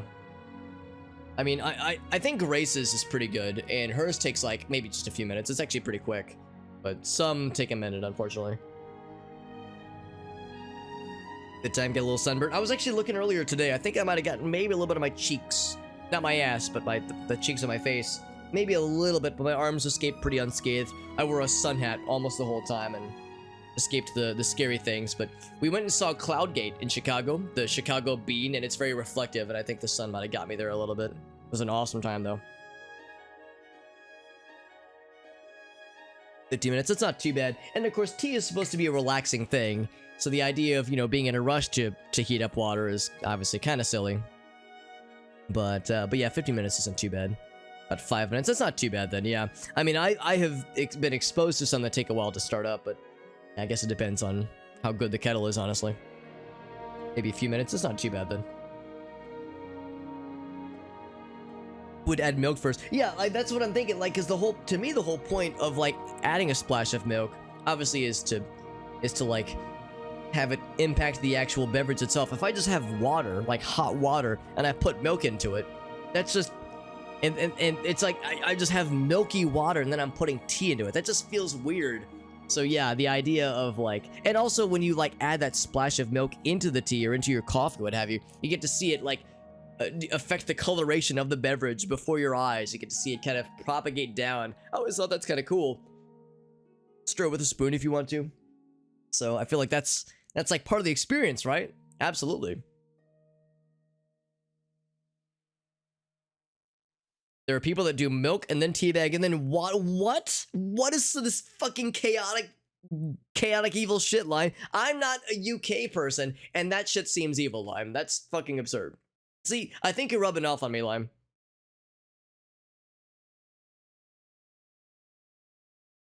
Spits in the face. Yeah, see, Corky's with me on this one. This shit's ridiculous. Just get a good... Yeah, that's probably it, Farside. I just gotta get a good one, honestly.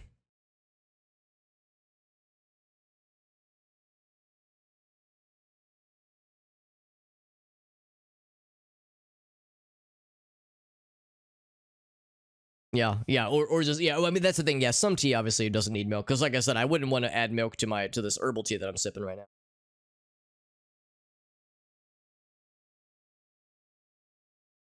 Two seconds and I start to sizzle. I mean, dude, I'm such a white motherfucker, that's about how it goes, honestly.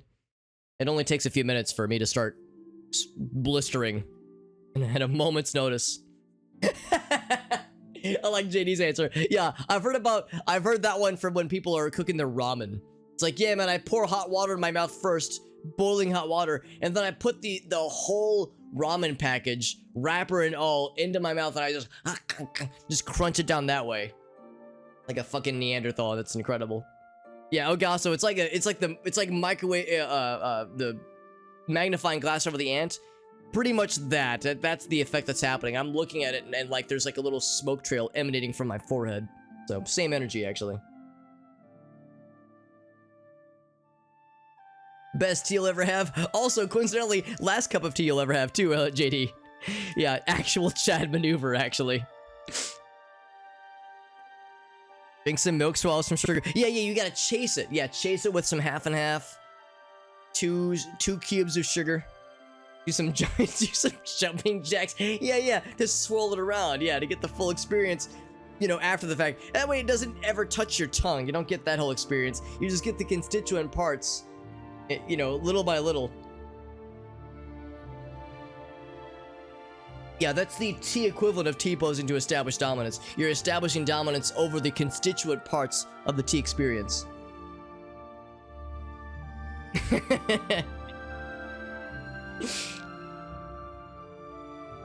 That's wild to me, Lime, that people actually go for that. That's crazy.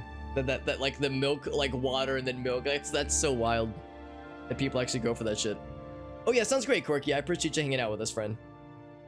Yeah, it is possible. It is possible, but not preferred. My understanding is that when you microwave the water, the problem is that like some parts of the water don't get heated at the same rate.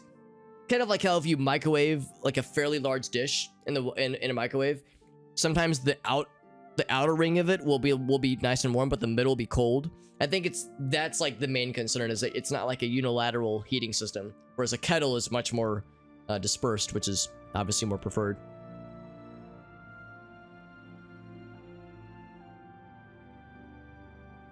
Put the tea after the water, yeah.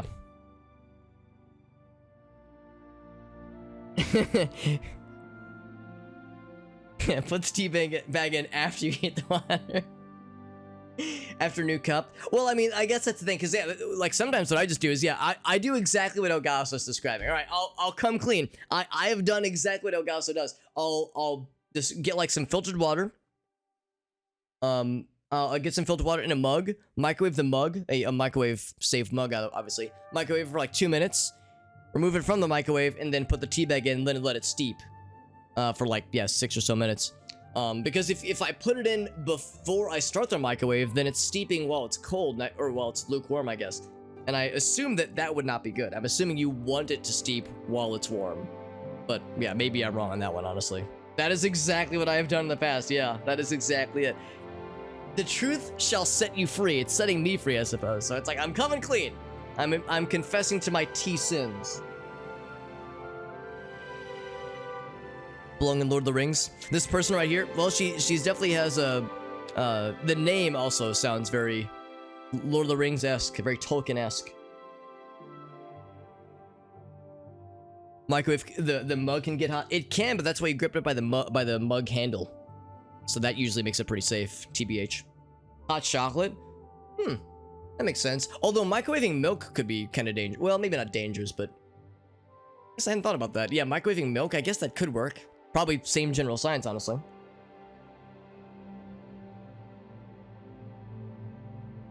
So you have to pour the water into another vessel for the tea to be treated. But that's the thing, yeah, I guess that if it was the tea water, I suppose. It's not supposed to be necessarily boiling water. Yeah, because yeah, when I'm microwaving it for like 2 minutes, it's not boiling. It's hot, but it's not boiling at all. Boil the water, then dump it into the bag. Dump it onto the bag. Yeah, I guess that's the thing. Maybe that's the distinction here, is the question of boiling the water. Because yeah, I've never boiled water. I just get it pretty warm, like pretty darn warm.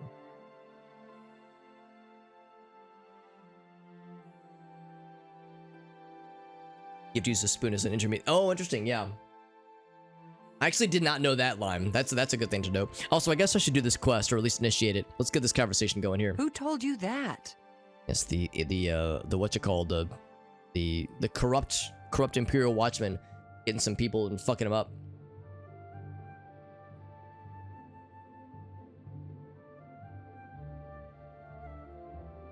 So what Ogasa's saying, put the tea into warm water is worse than, or wait, no. Yeah, that's worse than putting a tea bag into cold water and then microwaving it. Because yeah, I would assume that would be worse, putting a tea bag into like lukewarm, like room temperature water and then microwaving. I would assume that would be like much worse, actually. The spoon technique has to be that intermediary. Boiled milk and pour it onto that.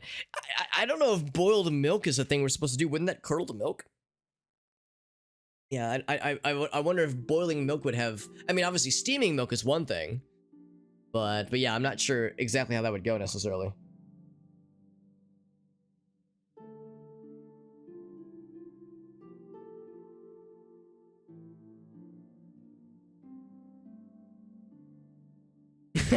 Oh, interesting, Lime. So it's not necessarily decided amongst all UK dwellers, because it's for a while it sounded like all UK dwellers were pretty unified in their opinions on how tea should go. So yeah, Lime makes an interesting point. Maybe there is some discourse even amongst that particular side of the pod. Also, Corey, good to see you, buddy. Yeah, when we say tea bagging, what I mean is tea posing and levitating, and also yes, tea bagging into some cold water.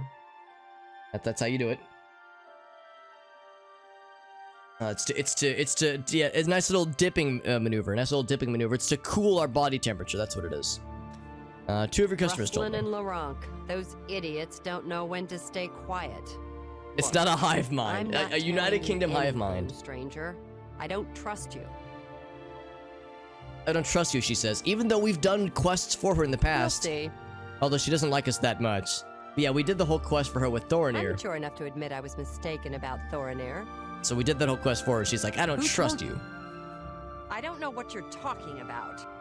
Oh, now she doesn't like us. See anything you like? Now she likes us. Go ahead. Oh yeah, but you can see that damaged our standing with this lady. Yeah, not a United Kingdom hive mind. Even between the neighbors, yeah, interesting. Yeah, so yeah, it's like we're learning more, learning about all this cultural exchange. It's a fun time. Sorry, by the way, I'm still thinking about the tea posing thing or the tea bagging thing. I was talking with Robert at one point, the Robert we both know, and he mentioned something about tea bagging, and it was from the perspective of a lady, and I was like, wait a second, what's the lady version of tea bagging? And he thought for a moment, and he said taco dipping, and that's some of the funny shit I've ever heard in my life. Anyway, let's do the challenge here to make this lady like us more, hopefully, if I do my job right. You think So she that hates jokes, I accept. she likes coercion, Well done. she likes boasts. Don't talk such Or wait, hold on, rot. which one was it? She Don't. likes coercion, Really? likes boasting, Don't waste hates your... admiration, You hates think jokes. Okay, that's so these funny? two. Gotta go for these two. So, big coercion, Don't. Please. big I boast, wish I could say that. small You think joke, that? and medium Don't admire. waste Not as your good as I was hoping, flattery actually. on me. Let's do, I guess this one Yes. medium, Yeah, this one don't. small, this one small, Sorry. this one Well pretty done. good. Look at that, our speechcraft just got good. A good term for it. Yeah, I can't take credit for it. It was all Rob, and he fucking nailed that shit.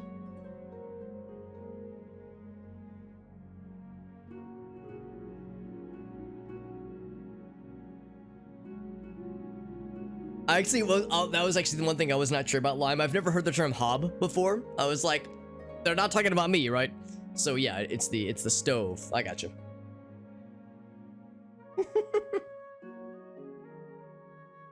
Put the microwave on the stove. Perfect. Put the microwave on the stove, and the tea inside the microwave that is on the stove. Then you're in good shape. Yeah, that's the fucking power move right there. Clam slam. That's a good one too. Yeah. Some fucking geniuses in here. Holy moly. Clam slam. Well, I mean, if it's a teabagging motion, it's not necessarily a slam. It's more of a daintier, a lowering and then raising. Slamming implies like whoopah. So maybe a clam. Some other word that rhymes with it, but a gentler clam slam, not a clam sham. I don't know why I almost said that. Anyway, persuasion, wheedling, and cajoling. I've actually never heard the term wheedling before. Anyway, we got good. We got better, at least. When persuading a character, you get one chance to rotate the response wedges. Oh, that's kind of cool. That's not bad. Yes? Let's do some more, actually, with this lady, because we know what she's all about. She loves some good old-fashioned No coercion. more. She hates What? admiration, hates Sorry. jokes. Well Both are done. alright. Hates Not admiration, now. hates That's jokes. just- Big well boast, done. medium coercion, Whatever you 60. want. You're good. Who told you? Rustlin and Laurent. Still playing hard to get, so we're just gonna have to take a little bit more time then. A push. Alright, that's a good one, Corey. Although the problem with that one is that I don't really feel comfortable saying it, but that is good though. That is good.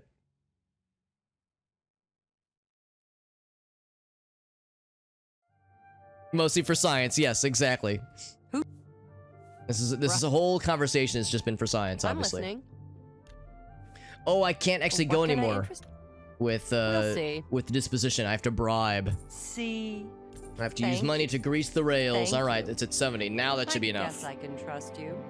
It's that bastard Auden's Vidius. He's in here every month taking my wares without paying for them. What can I do? He's a captain of the Imperial Watch. Only another watch captain can arrest him. Fat chance of that happening. Beaver Bob. Holy fuck, that's even... man, I like that one even more. Holy shit. Beaver Bop and... I mean, yeah, there's several of these are good. Push Push is good too. If you tell anyone I said Beaver anything Bop. bad about Auden, It's the kind of thing that I would have heard. I feel like I would have heard from a Tim and Eric skit. There was they did the Beaver Boys recurring skit that would happen from time to time, where they would get supercharged on white wine and shrimp, and then like do these dance moves that would like just overwork them. And they would start barfing everywhere. It's a weird freaking skit, and I don't know why it kept like recurring. But for whatever reason, that was like a thing that kept happening. And their dance moves would have names. So the Beaver Bop would definitely be one of theirs for sure. Anyway, so we need to find this Captain Auden's lad. We're afraid to deal with this lad. So we need to maybe find him, or maybe another captain that we could maybe reason with. So we'll just have to do some perusing to find some peeps. Like, you're a peep. Tell me Here of to your help. things. If you've got a complaint, tell it to the watch captain. I've got better things to do than listen to you whine. Or can I find the watch Go captain? see Hieronymus Lax. He's a pompous fool, just like you. Perfect. He might listen to your complaint. A video of a microwave on a stove, boiling milk with a tea bag in it. Oh my gosh. And then consuming the scalding hot milk. Farsight. That is impressive.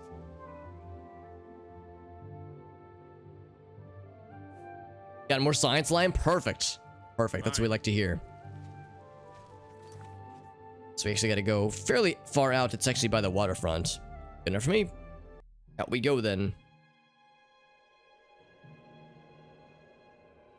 Have my ears, citizen. I'm not sure why I'd be in the waterfront. It's almost like this dude is on a boat.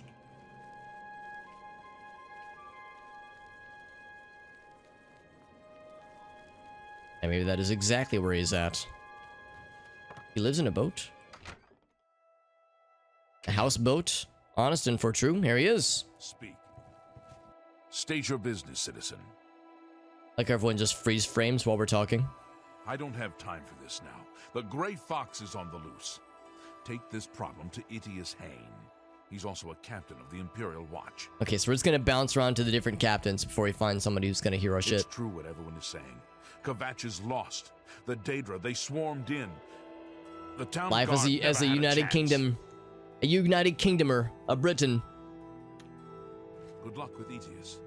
This thing is massive What on the can I inside. do? It is pretty impressive, isn't it? In fact, hold on. Samuel Bentley Hold on, we have a used to be pathing able to pick any lock in the occurrence. city. An event is happening. Settle down now, though. Hi. Hi. Keeps a lot of axes and maces. He seems to like big weapons. Well, she figured it out eventually. I'm We've talked to these Praxedes people, right? Afranius. My brothers and I share a house in the Temple District. So I was gonna say, I feel like we've been in here before. We've talked with these folks. Yes? I think she was the one who delivered the note about the Thieves Guild to us. Maybe. Good news from Kvatch for a change. The last of the Daedra have been If you driven need out. light armor, What do you want? What do you I like your hat. want? Nothing. Take That's care. true that Fine he news. settled down. Still, What's the he news can from the other teach you parts the of basics of Tamriel? lockpicking. I've heard that The TARDIS boat. Yeah, I mean it's pretty impressive actually. I'm also a little bit surprised that a captain of the watch is just like chilling in a boat bar kind of thing. I mean, you know, he can go wherever. Obviously, it's just kind of strange, and I guess unexpected. And speaking of things being unexpected, yeah, like the size of this boat is a little bit odd because when I walk in the door, Hello there. look at the size of this roof and how tall it goes. I guess the answer is that, well, maybe this door, it like dips down into the boat more. So like the roof that we see out here, it's just the floor is further down. Like maybe that's what it is, but still it's, I don't know, man. That is kind of an odd scaling that's happening here. Anyway, we have a new captain to try out. Let's see where they are. They are out on the streets. In between the Elven Gardens and this other place.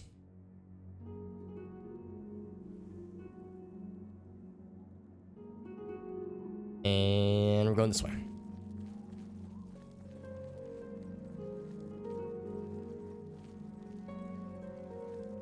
Evening. Are you the guy? No, you're just a dude. Although your name is cool, Geem. Geem. It is the TARDIS. That's the only other option. And water trades. Do it once and never again. Yeah, the scalding hot milk I'd rather avoid. Light armor. To earn gold, Argonians must come to the city. It is a strange life. Shaped stones and white skins everywhere. Mm-hmm. But in the water, we are the masters. And white skins pay well for our skills. I've heard a few people say it'd be kind of cool to have an Oblivion, Elder Scrolls thing of some variety that takes place in like the Argonian, homestead, you know, home place. Good evening. Apparently it should be like right here, right? Or maybe it's in here? No. Unless it's you, you're just a dude. What do you... If you've got a complaint, go see her. Yeah, Hieronymus Lex, we already talked to him. Farewell. Go outside real quick, see a little something something. I'm gonna find the right magic person to speak with. Are you the magic person? No, you're just a dude. I need the dude, not just a dude. Oh, probably in here.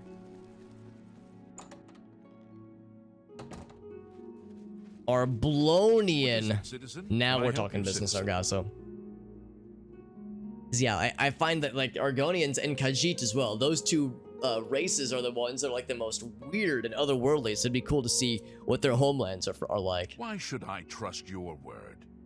You'll have to do better than this to persuade me to take action against one of the other watch captains. Okay. It's true what everyone is saying. I could make him like me. See. We'll see, he says. Let us begin. So he Really likes now? admiration, You're hates revolting. jokes, Is that hates so? coercion, Really? loves boasting. Interesting. So he likes these top two. So we do, oh god, I guess I kind of hacked this up already. This is like a not good. Can I like move this? Think about like. Please. I guess not. But thank you. I wish I could say that. You're wasting your breath. Oh wait, I think I fucked it up. Yeah, I fucked it up. All right.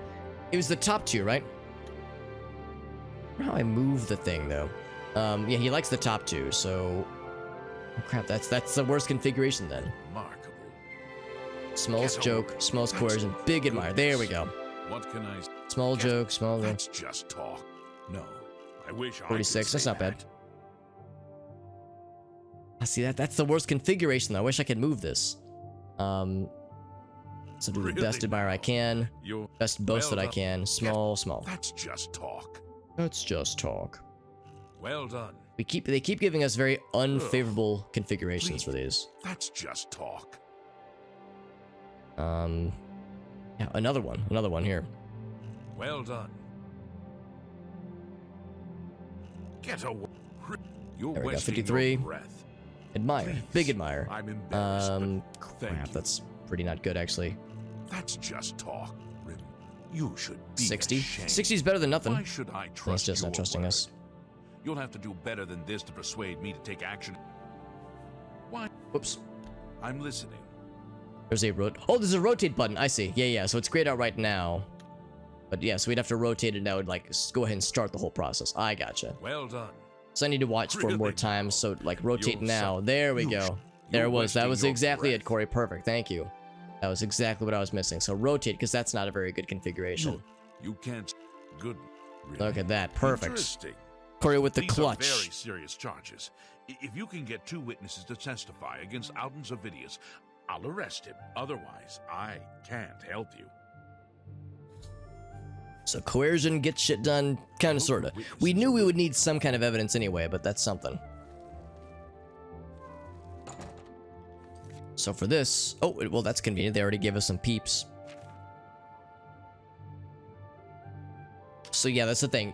The woman that we were talking to earlier said that she had named the two people, her customers rather, that had at least been victims of some shakedowns by this guy.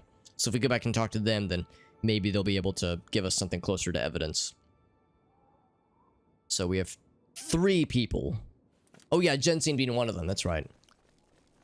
So what I'm gonna do is I'm actually gonna warp back. We'll start with Jensine, so we were just talking to her, and we already have a fairly high she already has a fairly good opinion of us, so we could, you know, use that as momentum. Of course, it is after business hours, so she's already chilling. Unless I can catch her as she's walking out, but yeah, she would. Oh, look at this. This guy is back on the prowl. This guy still is glitched into being like in front of this place forever, which is just ridiculous. So, not this block here, it'd be over here. You look skilled in alteration. Maybe An alteration. You have the hands of a healer. Here we go. So yeah, right here. So I'm just gonna stand outside of her place of business like a goddamn creeper. I'm just gonna stand outside of where you work for 12 hours like a weirdo. 5 a.m. for you. Oh gosh. Lime, if you have to hop off, you know I'm totally understanding. I know how it goes all too well. Of course, I'm happy to have you here and contributing to the very fun and delightful tea discourse. But as always, yeah, it's not at all an obligation. I'm never like sad or taking it personally whenever the view count goes down. It just happens.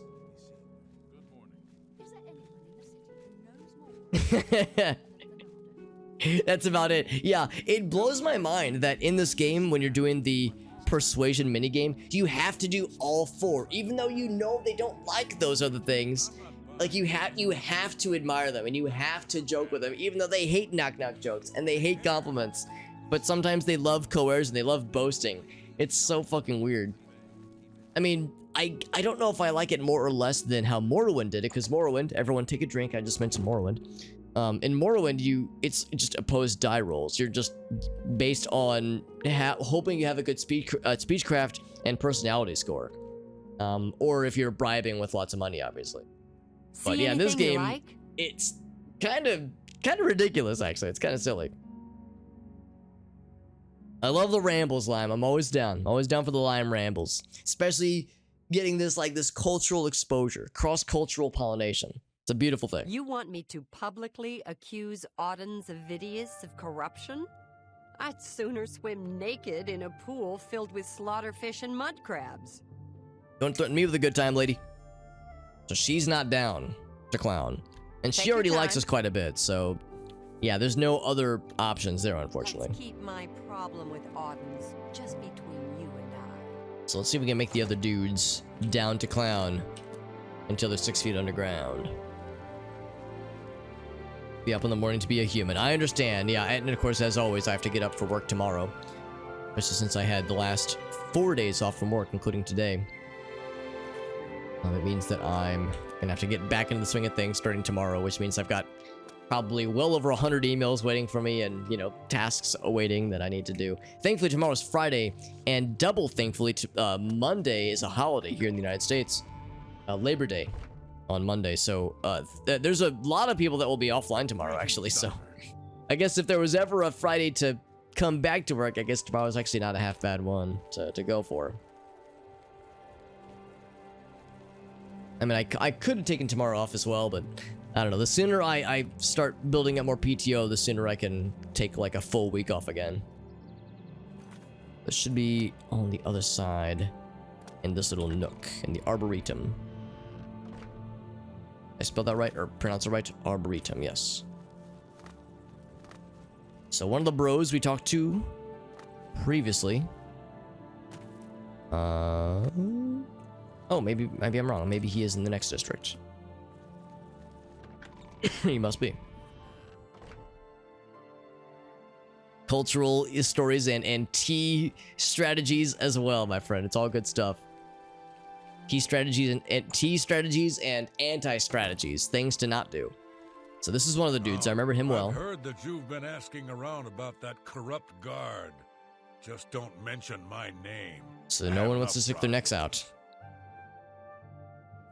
Dul Groshug always seems at ease in light armor. Good for him. Testify against a watch captain and accuse him of corruption? I don't think I'm willing to risk doing that. However, you can see right there, it's still clickable, which means we can maybe sweeten the pot a little bit. Quick. So let's do the happy little mini game once again, where we are forced to admire, joke, coerce, and boast. Sometimes in that order, because you have to do them in, well, you don't have to do them in order necessarily, but yeah, it's still so silly. Let us begin. Let's see what he likes. I don't talk. Does not like admiration. Does not like jokes, but he loves coercion and boasting. Perfect. Interesting. So small admire. Don't try to manipulate me. Small joke. Big boast. Medium coerce. Don't, please. I'm sorry. I'm sorry. So he doesn't like these two. So we'll do. Actually, I'll just go and rotate. Yeah. Bam. Big coerce. Yes. Whatever you say. Don't waste. Small, medium. 48. Story. Not half bad. Not half bad. Rotate. So big coerce. Small. Pretty good. Well 56. Done. Keep at it. Keep at that kind of pattern here. Rotate once again. Not the bestest. Well done. 58. Okay, so disposition is maxed, so now we got a bribe. I appreciate the gesture. 73. All right, I get 70 is usually what you want to go for in times like this. So let's see if that was enough. The stupidest thing I've ever done, but I'll testify against. We got his ass. That's right. That's right. Yo, Poe boy, what's up, buddy? Good to see you, dude. Is this Shrek? You know what, Poe? I hadn't even thought about that, but now that I'm seeing this man in his zoomed out glory, yeah, I am almost wondering if it was very much a conscious thing by the developers. Hold on, if I say this name out loud backwards, does it sound like Shrek, maybe? Picked by the president, yeah. Yeah, I remember you telling me about that, Algasso. There was like some drama behind the day's choosing. Like, the day is nice to have, but yeah, the date that was selected was controversial. It's good to see you, Poe. Hope you did well, buddy. And yeah, we're playing some Oblivion, and we're just hanging with Shrek. We're currently following a side quest right now where there's a corrupt Imperial Watchman who's been shaking down people for money and stealing from merchants who are unable to fend for themselves, and we're trying to get people to testify against them so we can get this man arrested, get this man put behind bars. I think there was a second person I needed to talk to in here, actually. And is it you? It is, Rustlin. You're the guy. Not that it's any of your business. Two people in the same household that we need to talk to. You're very curious. Perhaps too curious for your own good. For my own good. Sounds like a happy lad. You want me to testify against Ardens Avidius? You're crazy. Exactly how do you intend to persuade me to do that? With persuasion, of course. I'm very good at it. And by that I mean we're getting there. I've got like a 40 or I guess 25 speechcraft skill, so got a ways to go, obviously. Let us begin. Whatever you want. Loves coercion. So you say. Dislikes boasting. What nonsense. Dislikes admiration. Loves jokes. So he loves a good coercive joke. So let's do big coercion. Whatever you want. Rotate. Small boast. Small admire. Ooh, small joke too, unfortunately. He likes these two. Do small admire. Now, not later, not ever. Medium coercion. Please. Big joke. Sure, small boast. right. 52. Need to get up to 70 ideally, so let's do small admire. Such rot. No more. Pretty good boast. Big joke. Small boast. Disposition maxed again, man. They're making it hard on me, dude. Maybe I wonder if I shouldn't be using rotate as much. So now I gotta bribe with dollars. Well, isn't that sweet of you? How nice. It's up to 70. It's just what I wanted. Excellent. You've convinced me. If I don't stand up there to we go, him, baby. who will? I just hope I'm not committing suicide. But I mouse up the options quickly. Unfortunately, I wasn't even getting to look at his face because I'm so focused on the minigame. But yeah, I'm sure it's like a very quickly evolving series of emotions between like happy and like amusement and then disgust. And shame. Profile for a while. All right, so we got 2 witnesses to go against this evil lad. Let's see if that's enough to seal the deal. Just gonna warp over to the Elven Gardens, correct that guard shack. The guard shack is a little place where we can get together. I think it's just right down here. Also, I need to be running in third-person view more often, so we get the full Sadge Maroon experience. I think he's schmoving right now.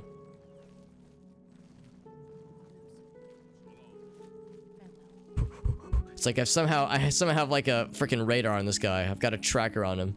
I know your every movement. G-Man, we'd be proud. I'm assuming when you say G-Man, Corey, you mean G-Man in what's it called? In Gary's mod, in like the goofy videos where people are making their faces extra goofy and silly looking. The Emperor is dead. That's right. These are very serious charges. Well, we do have two witnesses, though. Farewell, citizen. We have two witnesses who are willing to testify. I wonder if there's something else I need to do, though.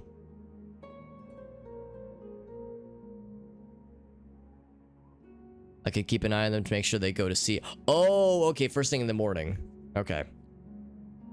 So he hasn't actually talked to them yet. So in that case, I guess I should go back then, because I want to make sure I'm like able to follow them.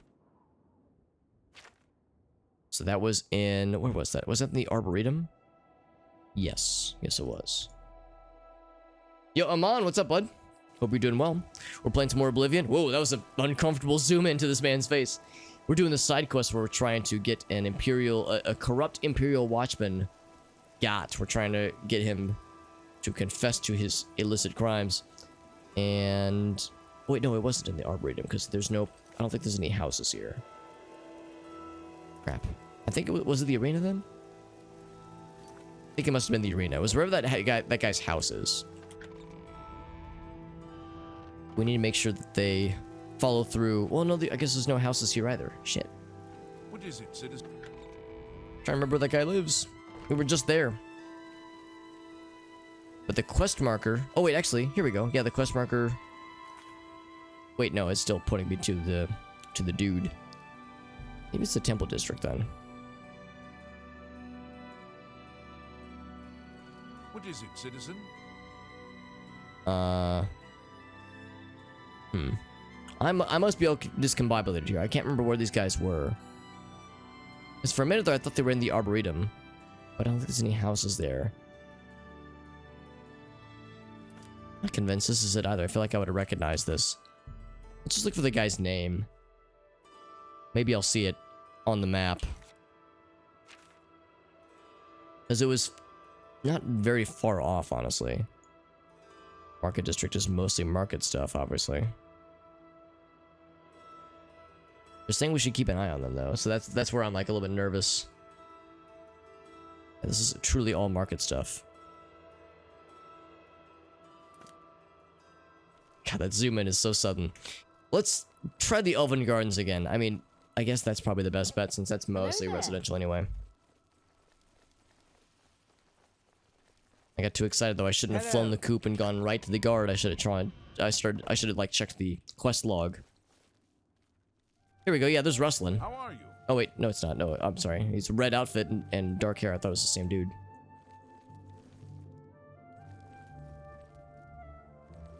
So I gotta find where the house is. It's the Orklad and Rustlin.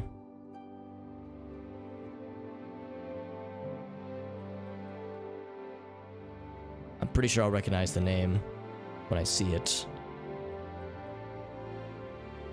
I don't think it's here. Dang it, dude.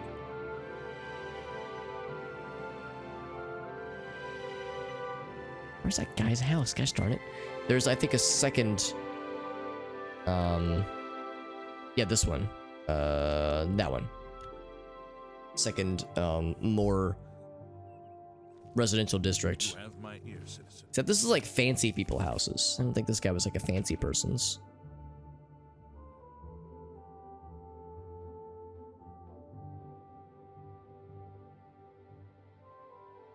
Yeah, this is not it either, I don't think.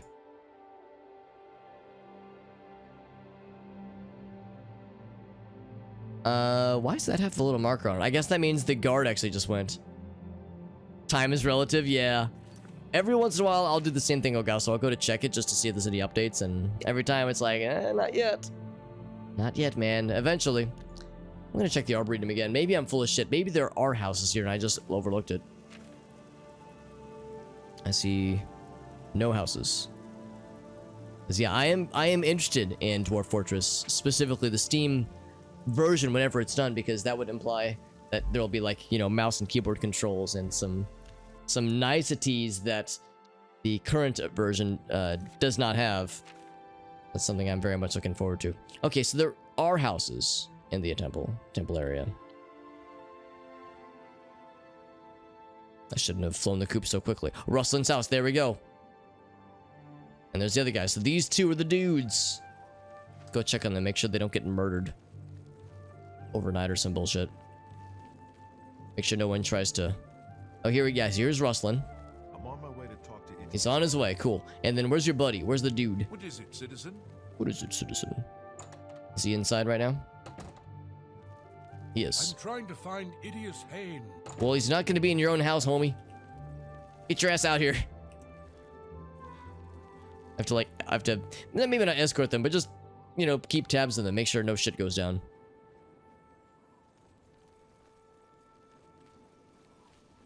What is it, citizen? Alright, well, What is it, maybe they're citizen? going one at a time. Let's go back generally towards the dude. Uh-oh. Pardon me. I'm sorry to trouble you, but I was sent to ask for your help. That's not a good sign. Where are my manners? I'm Rossa Norvalo. My husband, Gillen, has requested that I find you and ask if you'd assist him.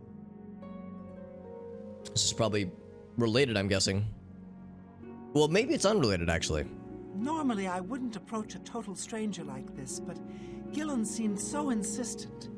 Please forgive my audacity. Thank you. Gillen always tends to exaggerate, but in this case he sounded earnest, which worries me a bit. He said to tell you that the matter he needs help with is of the utmost importance to the citizens of the Imperial City. Sounds awfully dramatic. You're to meet him at Seradur's house, which is located in the Temple District. He said all will be explained when you get there. That's all he told me to say. All right. Thank you. I'm sure he'll be pleased. I must go now. Good day to you. Ralsa. I don't think we've talked to her before. Anything else? I really can't help you with anything else. Okay. So anyway, we're gonna make sure we're keeping tabs on the other lad, who would be en route to go talk to the dude. And I actually kind of lost track of him. So if I go towards the dude, it'll all work out, most likely. Hopefully. Speak. I said first thing in the morning, I think, but we're already like kind of in a daytime kind of deal. Said he was on his way.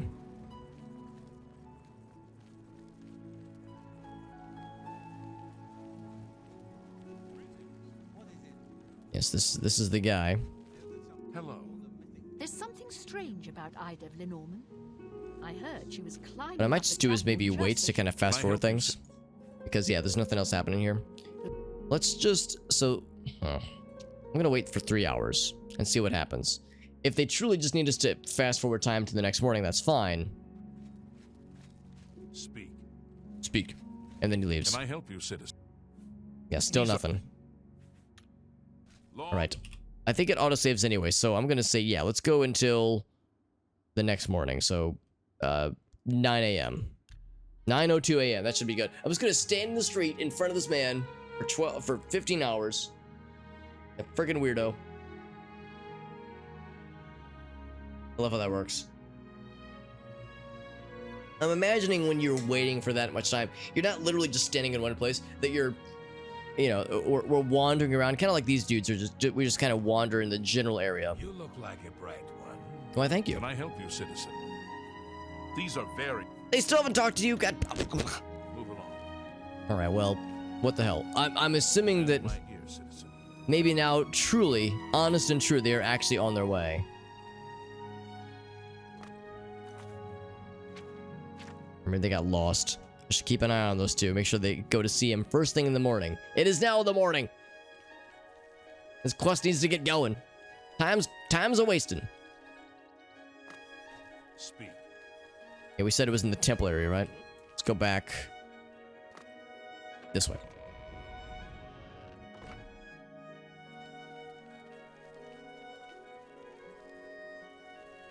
I'm gonna babysit these NPCs to make sure they do the thing they said they were gonna do. Gonna be over here. Yeah, those two. I'm only asking For a single coin, you got it, fam. one more. Thank you. Gold removed. I've only got like, 37,000 of those, so I guess I can bear to spare. Yeah, I guess I've got something to part with.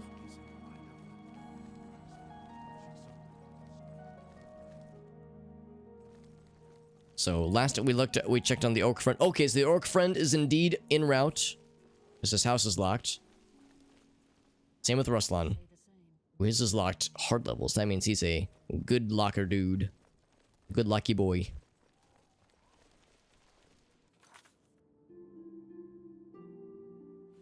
Okay, so but however, they're in a different the dude is in a different location this time. So we're going northeast this time. You have my ear, citizen.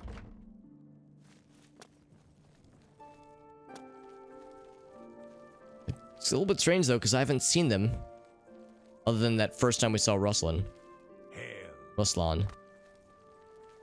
I think they would see them en route as well, since I couldn't assume what route they would have taken.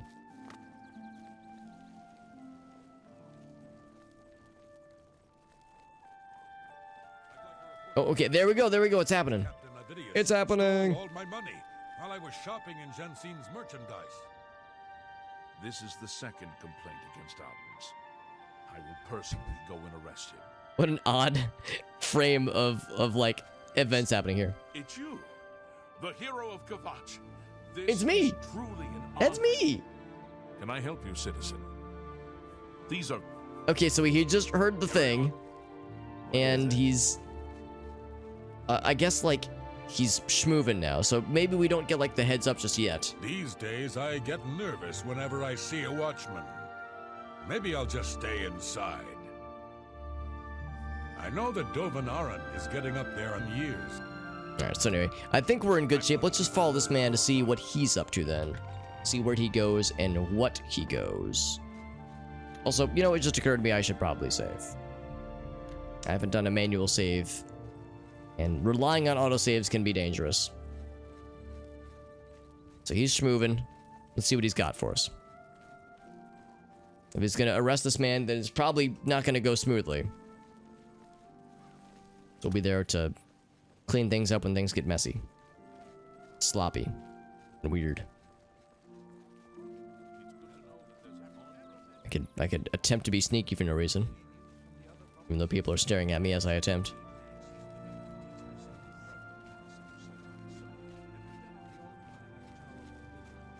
Or I'm just gonna follow him into like a bar unknowingly. He's just gonna like... or I'm gonna follow him to his house and he's just gonna take a nap. And I'll just be standing over him as he's sleeping like a weirdo. You're beautiful when you sleep, We're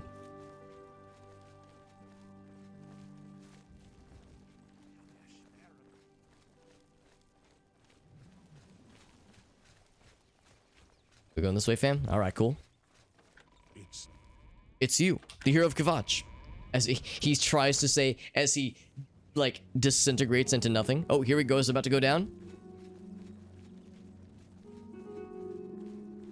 Look at this, they're almost equally matched speed-wise. The race of the century. The power walk of the century. Oh, now you fucked up, son. You are under arrest for extortion and petty theft. Surrender peacefully and keep what little dignity you have left. I'm surprised, Edius. I didn't think even you would stoop to arresting a fellow captain. Only those who break the law. Like he's looking at me when he's addressing him. In prison rather than fight you. Someday, I'll get out, and the weasel that turned me in will pay. Is that me? I was actually very much expecting a fight to go down. Yes? What do you say? What do you think about all this? Citizen, I've just been arrested for corruption, so I'm not in the mood to talk. So matter of fact. I'm a corrupt guard, and I don't really want to talk right now. And now we get to watch this awkward thing where, yeah, I guess like his walk speed is too slow, so he has to sprint to catch up. Well, anyway, that quest is done.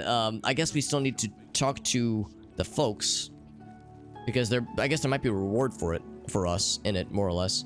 Jensine will be on the other side. We'll try to talk to all three of them. Yes? I wouldn't expect much, maybe some gold, but it's the satisfaction of cleaning up some corruption in town. See anything you like? Never mind, I can't talk to her about it. It's been a pleasure.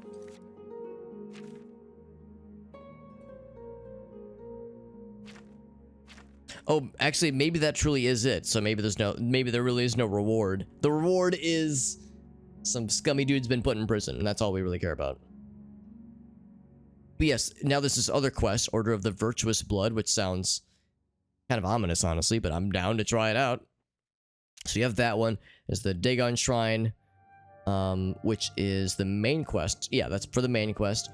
We need the Arcane University for this one. This is the Dark Brotherhood and the Inn of Ill Omen. That's fairly far away. Not that far away, though. Independent Thievery. We actually can do this, tonight, actually, if we wanted to. We need to go to Malada in the Velus Mountains for that one. The Alchemy one, yes, with Nirnroot, of course, that's a classic. Mage's Guild.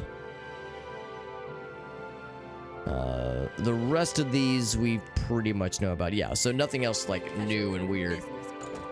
See, I am kind of curious about this Virtuous Blood quest. Utmost importance to the safety of the citizens of the Imperial City sounds so dramatic. It's got to be something cool.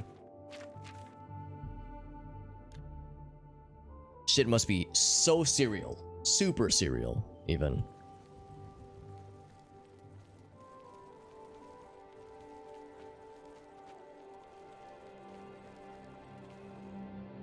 So right here. I think this is it. You're the man. It's an honor to finally meet you. When I heard you were in town, I just had to send for your help. Your reputation precedes you. Oh, does it now? Oh, allow me to introduce myself. I am Seradur.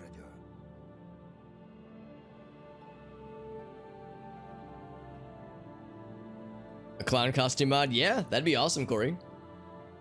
We recently learned that if you want an NPC to use a specific weapon, you should like drop a weapon at their feet before like the fight begins. They will pick it up and, use it against you. I guess unless they're already armed. Yeah, to that point though, Corey, yeah, if there was a way to get NPCs to wear specific costumes, I mean, a clown costume, especially for some faces, would pair very well with the goofy appearances some characters have. Sorry to send Gillen's wife to get you in that manner, but it seems safer if we weren't seen on the streets right now. If you'll come with me. If there's anybody who appreciates a good clown costume, it's Corey. I remember our days with Secret World Legends quite fondly, as Corey is slowly and effectively transformed his character more and more into clown mode as time went on. Watch your step. As me and my friends are playing, oh look at this guy. I heard you know how to move in light armor. This is full ebony armor, I think. This dude's like a fucking baller. Silben Dolavas, assistant and bodyguard. Bodyguard, that makes sense, yeah. But yeah, as my friends and I are playing through Phantasy Star Online, Arctic's character keeps getting like larger, like keeps like becoming more of like a mech, like a Gundam mech. And JD's like transformed his character on a number of occasions into like looking more like him, more like his VTube character. And Dave's the same thing, like keeps like transforming into more robotic, elaborate robotic costumes, which is fun. Whereas me, I'm making my character look like myself if I was a wizard. So like more and more wizard, like sci-fi wizard. I'm honored by Grey throat. Bitches don't know about my grey throat. Welcome. You're now in the sanctuary of the Order of the Virtuous Blood. Few outside our circle have ever set foot in our hallowed home. Drop some cheese. Oh, nice, Corey. We That are, sounds for lack of a ridiculous, better actually. word, defenders. We guard the city from an infestation that plagues it. We are vampire hunters. Well, that explains it. I'm We've definitely sure killed a you're lot of familiar with vampires. These despicable beings, feeding on the innocent as if they were cattle. Well, this group was formed to combat them. Alas, we are but 3 old men, not able to match the fighting prowess of a vampire. We lack the strength to defeat them in battle. That's where we come in. You want to start it back up? I mean, by all means. Of course, the game is still like a joy to go back to. But as I recently learned when I played through it, I guess 1 or 2 years ago, that you know, the community for it is still quite small, as we would expect. I was like secretly hoping that, like, you know, maybe people would have rediscovered it, since it had been a while since we had all played it. But and there is still a audience, you know, or a community around it, but it's pretty meager, so it's pretty limited. And as we often decry, is that you know, like, so much of the game is great, just wish the gameplay was more enduring and endearing. As it is fun to go back to, but yeah, the staying power is where it's limited for me, at least. Tell me more about the vampire stuff. Our goal is to root out the vampires that live in our fair city. So far, we've been unsuccessful finding one, until now. Haven't found a It's single come to vampire. the Order's attention that Temple District resident Roland Jenseric is a vampire, and has already claimed one victim. That's where you come in. We want you to slay this vampire, and cleanse the city of his filth before he can feed or kill again. That is an accurate depiction of what JD's character looks like, by the way, in-game and IRL. I did, yeah, I finished all of it. I finished everything that is out there right now, as far as main quest, and did obviously a lot of side quest stuff too. Yeah, the South Africa content is, I mean, I guess I shouldn't spoil it, but like, it's worth playing for sure if you've never played it, but it is unfinished, sadly. So that's the one thing that's like kind of a bummer. A few nights ago, I was roaming the city as I often do, looking for any signs of a vampire. Oh yeah, I do that all the As time I too. headed past Roland's house, I heard a cry. Looking for vampires casually. I rushed into the back garden to find Roland struggling with a woman he'd been courting. I tried to intervene, but he was too strong. He threw his lover to the ground and turned his attention on me. Luckily, I managed to run back into the street and escape his grasp. I hid for a while and then returned to the garden. Roland was gone, and the woman was dead. She had 2 puncture marks on the nape of her neck. That's when I realized he was a vampire. The Order needs you to track Too him tall for the and stairs. That destroy sounds him. awesome, JD. Yeah, having to duck, like, going down the stairs. I never seem to have that problem. It's the damnedest thing. I would start by searching his home. He hasn't been there for days, so it should be safe. Return to us here if you have questions. We meet at night. Hell yeah. Fellow night owls. His home is located in the Temple District, right across the garden from my home, in fact. Ironic, isn't it? Vampires are nasty creatures. They drink the blood of others to conceal their true nature. Such trickery makes them difficult to find. You may ask Gillen Such Norvallo trickery. or Greythroat about these creatures as well. They've learned much. They're probably gonna tell me, well, they're weak to fire, so any kind of fire shit you got will do real good. Again. You must hurry. My knowledge is at your disposal.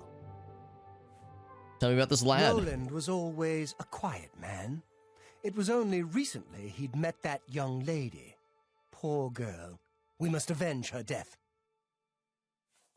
It's said that the bite of a vampire has the chance of infecting the victim. If this occurs, they'll become a vampire in a few days. Be cautious. All right. Vampires are clever, so watch your back.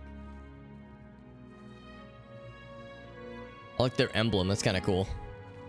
It's virtuous blood. They drink cheap wine and talk about how much they hate vampires. Which, yeah, that's pretty cool club, TBH.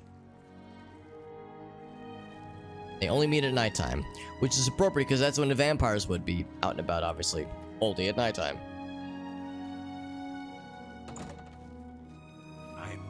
How can I be of service? Roland was very much the loner. He never married and was rarely seen outside his house. I'm surprised his secret wasn't discovered sooner. Hey, you're the one they call the Hero of Kvatch, aren't you? Yes. A vampire cannot exist in the daylight for long. As the sun's rays strike his flesh, it will burn as if on fire. Badass. Sarador is asleep right now. He's had a long night of study and is exhausted. Do not disturb him. He'll be up at 5 this evening. Full ebony armor and an ebony sword of some kind on his back there, so pretty impressive shit. Ebony claymore specifically. Pretty cool. Anything you require, you're welcome to it. You're welcome to it. I'm pleased you've joined us. So we need to go to this dude's place, which is actually pretty close by. How convenient.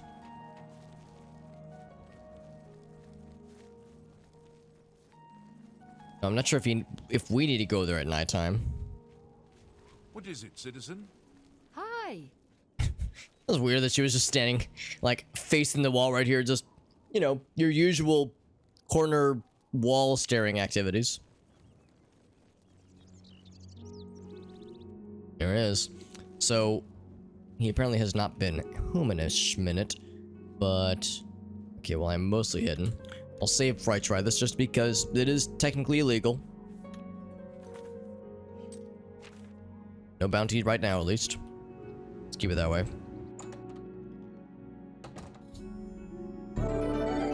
Search around for any signs of weirdness. What's up, Sternsy? Thank you, buddy. Thank you for that raid, my man. Good to see you, bud. Add the points to the counter. Thank you, Sternsy. How you doing, friend? Let's do a quick shout out for you. See what you were up to tonight. Sternsy raid coming in hot. Thank you, my friend. And oh, looks like I've got some beat me to it. Almost got you. Almost got it. JD as well. We got the double shout out. Thank you, my friends. How did the hunt go tonight, bud? I seem to recall, Sternsy, you were saying you were playing some of that last time. Also, the game just crashed. Shout outs to Oblivion for running perfectly every time. But that's fine. I'll just relaunch it. But yeah, Sternsy, how did hunt go tonight? And also, do you have any clips you'd like to share? If there were any moments that were stupendous or excellent triumphs or heartbreaking tragedies, because I've never actually played the game. I don't own it, but I've watched other people play it. It looks very intense and very stressful, but in a good way, obviously. Thank you again to Sternsy. For those who don't know, Sternsy is a fellow variety streamer.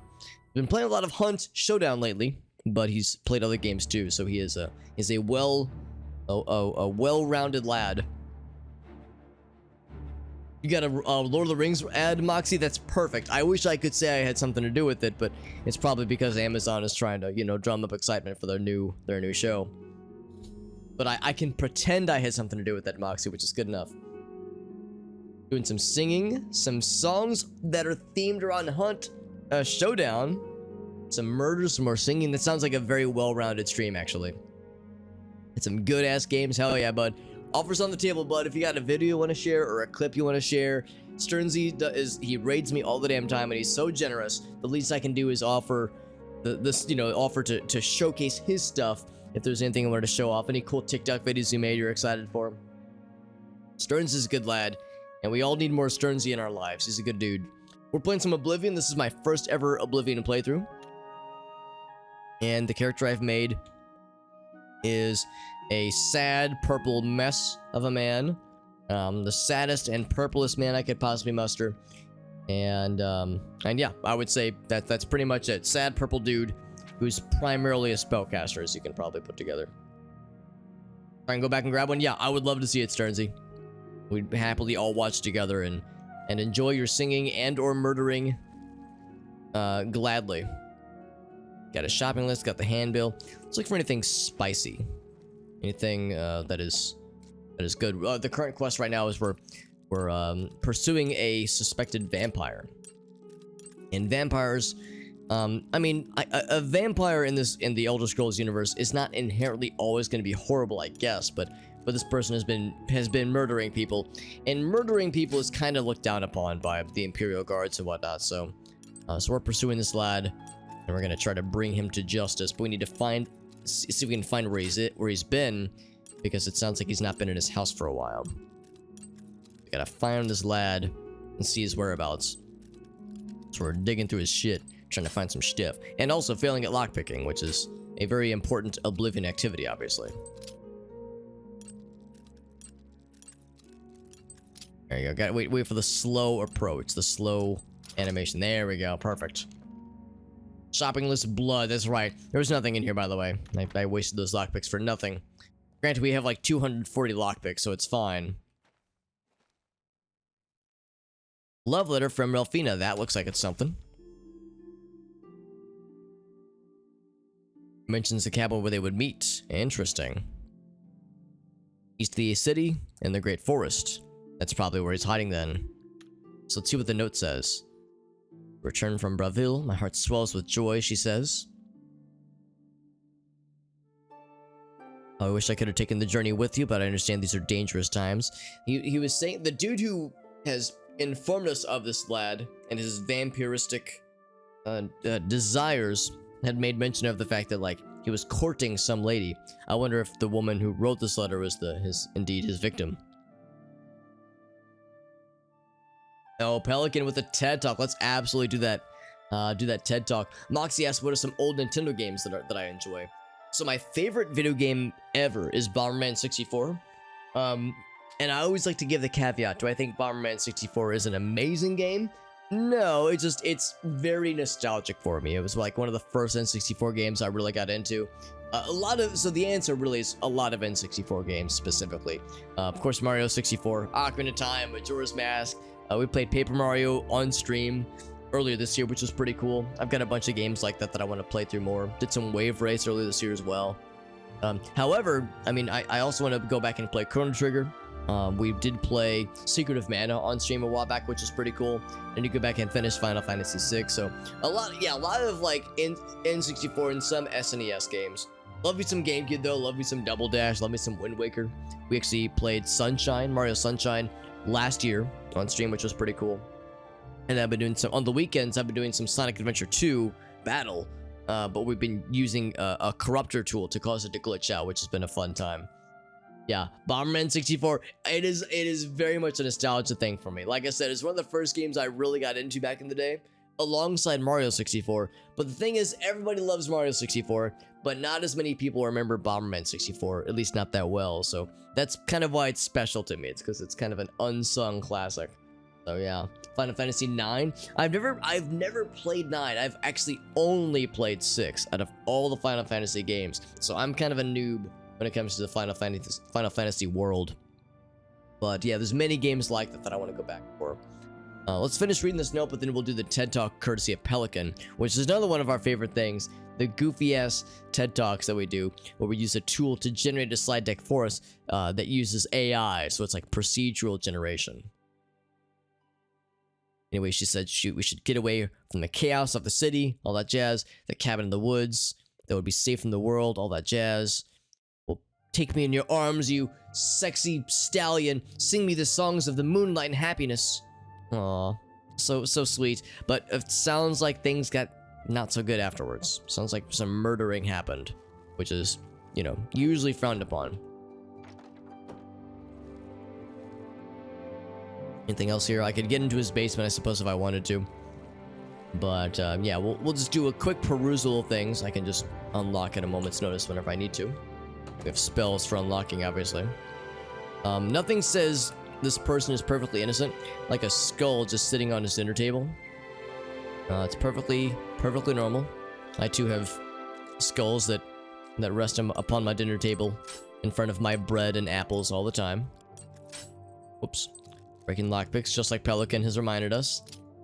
When we do that TED Talk redemption, we're gonna get all into kinds of lockpicking nonsense. Get that security skill up, 41, that's right. At 50, we'll get some kind of cool bonus. I don't know what the bonus will be, but something about it'll be nice. That jeweled amulet actually will be nice for selling to the folks who want stolen goods for the Thieves Guild. And the game just fucking crashed again, man. That's a little bit upsetting because we've had a few crashes already. But like I said, that's part of the fun. The mess is what makes them so enjoyable. We already actually read this earlier, so I'm just going to kind of skip past all that, but we know that we need to... Actually, I need to take this letter with me. We know that we need to find this lad. This is a side quest where we're supposed to catch a vampire who's living within the city, within the confines of Imperial City. And he's already claimed one victim. We need to get his ass before he claims another innocent victim. These vampires love to drink the blood of some people, which we don't like.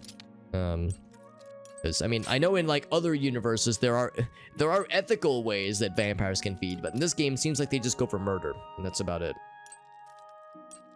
Oopsie daisy. For the goofy-ass TED Talk, we have Sternsy to thank for the redemption. Or, I'm sorry, no, Pelican to thank for the redemption, because it was very fun and very on point with me breaking lockpicks in Oblivion, and how important it is to break some lockpicks while unlocking a lock. It's just like how the saying goes, if you want to make an omelet, you gotta crack a few eggs. If you want to crack a chest open, you have to break a few lockpicks, I suppose. But CD, for those who don't know, she is a fellow streamer friend, and she's been doing a modded Skyrim playthrough. So I'm doing unmodded Oblivion, she's doing modded Skyrim. So with our powers combined, we're trying to get the newer Elder Scrolls games sufficiently represented on Twitch. And also, I apparently am having a hard time picking this very basic lock. But I'm gonna get it this time because I'm a real gamer, alright? There we go, real gaming. There it is, there it is. Yes, Merlin McMantis. Merlin is a very cool first name, honestly. Learned so much, says Sternsy. Appreciate you, buddy. Correct, yes, CD's doggy's name is Samus, which, if you didn't already like CD, then there's many things about her that you'll find will allow you to appreciate her even more and more. And one of which is that, yes, her doggy's name is Samus, which is fantastic. Just every once in a while, if you're a very good boy or girl, and you check her Discord server, you might even find pictures of her doggo. You have to ask nicely though, because well, they're just posted for all to see. Like this little basement bar he's got down here, which is kind of cool. This guy, again, this is the guy that is allegedly doing some unsavory things, murdering people for their blood, all that jazz. He's got skooma. Oh shit, he's got motherfucking skooma up in here. I don't think I've actually seen skooma in this game yet, so that's new. She's got an underground fucking bootleg ass skooma bar down here, goddamn. Sean Connery and the super... Oh, that's General Zod. Okay, I'm getting my Z name people mixed up. So that was the name of the movie. Because, yeah, I didn't think there was Sean Connery in that Superman movie, but it's been so long, I can't quite remember. Some Metroid games, that's right, Moxie. That was actually another one we played a little bit earlier, talking about older Nintendo games. I played Metroid Prime late last year with mouse and keyboard controls. It was, of course, using the Dolphin emulator, but it was with mouse and keyboard controls, and it played pretty well. There was a couple of, control oddities that were a little bit weird, but for the most part it played really well, and it was kind of a fun way to experience an older console shooter, well, first-person adventure game, but with a more kind of modern input scheme. It was pretty neat. I mean, obviously the original is still perfectly fine to play with GameCube controller, but it was kind of cool though. Beyonce was one who recommended Samus, that is. That's his main in Smash Bros. Excellent, excellent. Tell him he's got good taste, because Samus is always fun to play in Smash Bros. Although I'm horrible in Smash Bros, so I'm not exactly an authority on the subject. Like the improv. I'm not always the best at it, Sternsy, and I feel like I always have more to learn and more experience to gain. But I do find that it can be fun, and for streaming, I mean, so much of streaming is improvising, so I find that it's a good exercise if nothing else. No, mention more. Yeah, Farsight knows mentioning Morrowind is a good way to get me to not shut the hell up. Yeah, most people come for the dog. That reminds me of my single years, CD, because I would be on dating sites and I would have a few pictures of me and I'd have one picture of my dog, Dexter, and invariably I would say 9 times out of 10 if I got like a match on these sites is because they wanted to say like, hey, do you have more pictures of your dog? And of course I would say yes, and I would respond in kind. But yeah, to answer CD's question though, if I've played Morrowind, yeah, as far as I know, I love Morrowind. It's one of my favorite games ever, and it's the only Elder Scrolls game I've played before Oblivion. So, it's my main Elder Scrolls experience before I started this playthrough. And in fact, I've streamed a lot of it. We did a vanilla playthrough at the very beginning. I'm sorry, at the end of 2017. It was the first like legit thing I properly streamed all the way through. Because I had never played, at the time, I'd never played the DLC, or expansion packs, Blood Moon and Tribunal, so we played through the whole shebang over the course of like several months. However, a few years ago, I also started getting into making my own mods, god damn it, into making my own mods, and I made some mods for Morrowind, because what I was doing is I found some existing mods that allowed me to create, not really create, but put together a style of playing Morrowind that I called Morrowind Randomizer. So I had a randomized set of goals that I needed to complete, and I played with permadeath rules. Obviously, there is no permadeath in Morrowind, but I played with permadeath rules. When a character died, I removed the file and started a new one. The class was randomized, the stats, the race, the gender, the status of whether or not they were a vampire, a werewolf. All of it was randomized. The starting location was randomized, and I made some mods of my own to help facilitate that randomization, and also to add some additional features, like the ability to learn spells from spellbooks, which is something we have in this game. So anyway, that was a big focus of my channel for a while, and I started to want to stream other things, so I kind of fell away from it, but I've recently wanted to get back into it. So off stream, I am working on some updates to those mods, some features that others have recommended, or requested at least. Nothing in here that I care about, by the way. Some things others have requested, some features that I think would be a nice touch, and yeah, there's a lot more that I have in my vicinity. So there will be more Morrowind from me in the future, but it'll probably be a bit because the mod change that I want to make, the changes to the mods that I made, that I want to work on will take a while to finish. But I've got like a good game plan for them. It's just having to juggle my free time between video editing for YouTube, and you know, getting content for Instagram and TikTok, all this jazz, trying to juggle the general content creation grind. So it's a good problem to have, because it means I'm never bored, and I always got like fun pet projects to work on. But anyway, that was a lot of words about how much I love Morrowind and Farsight and others. Probably groan whenever it comes up, because I talk about it a lot. I love it. It's one of my favoritists. There we go. We got that shit. Show dog was I mean, Gracie and I are engaged right now. Granted, she's not a huge dog person. I think it was my shimmering personality that won her over, wink. So that's what I tell myself, at least.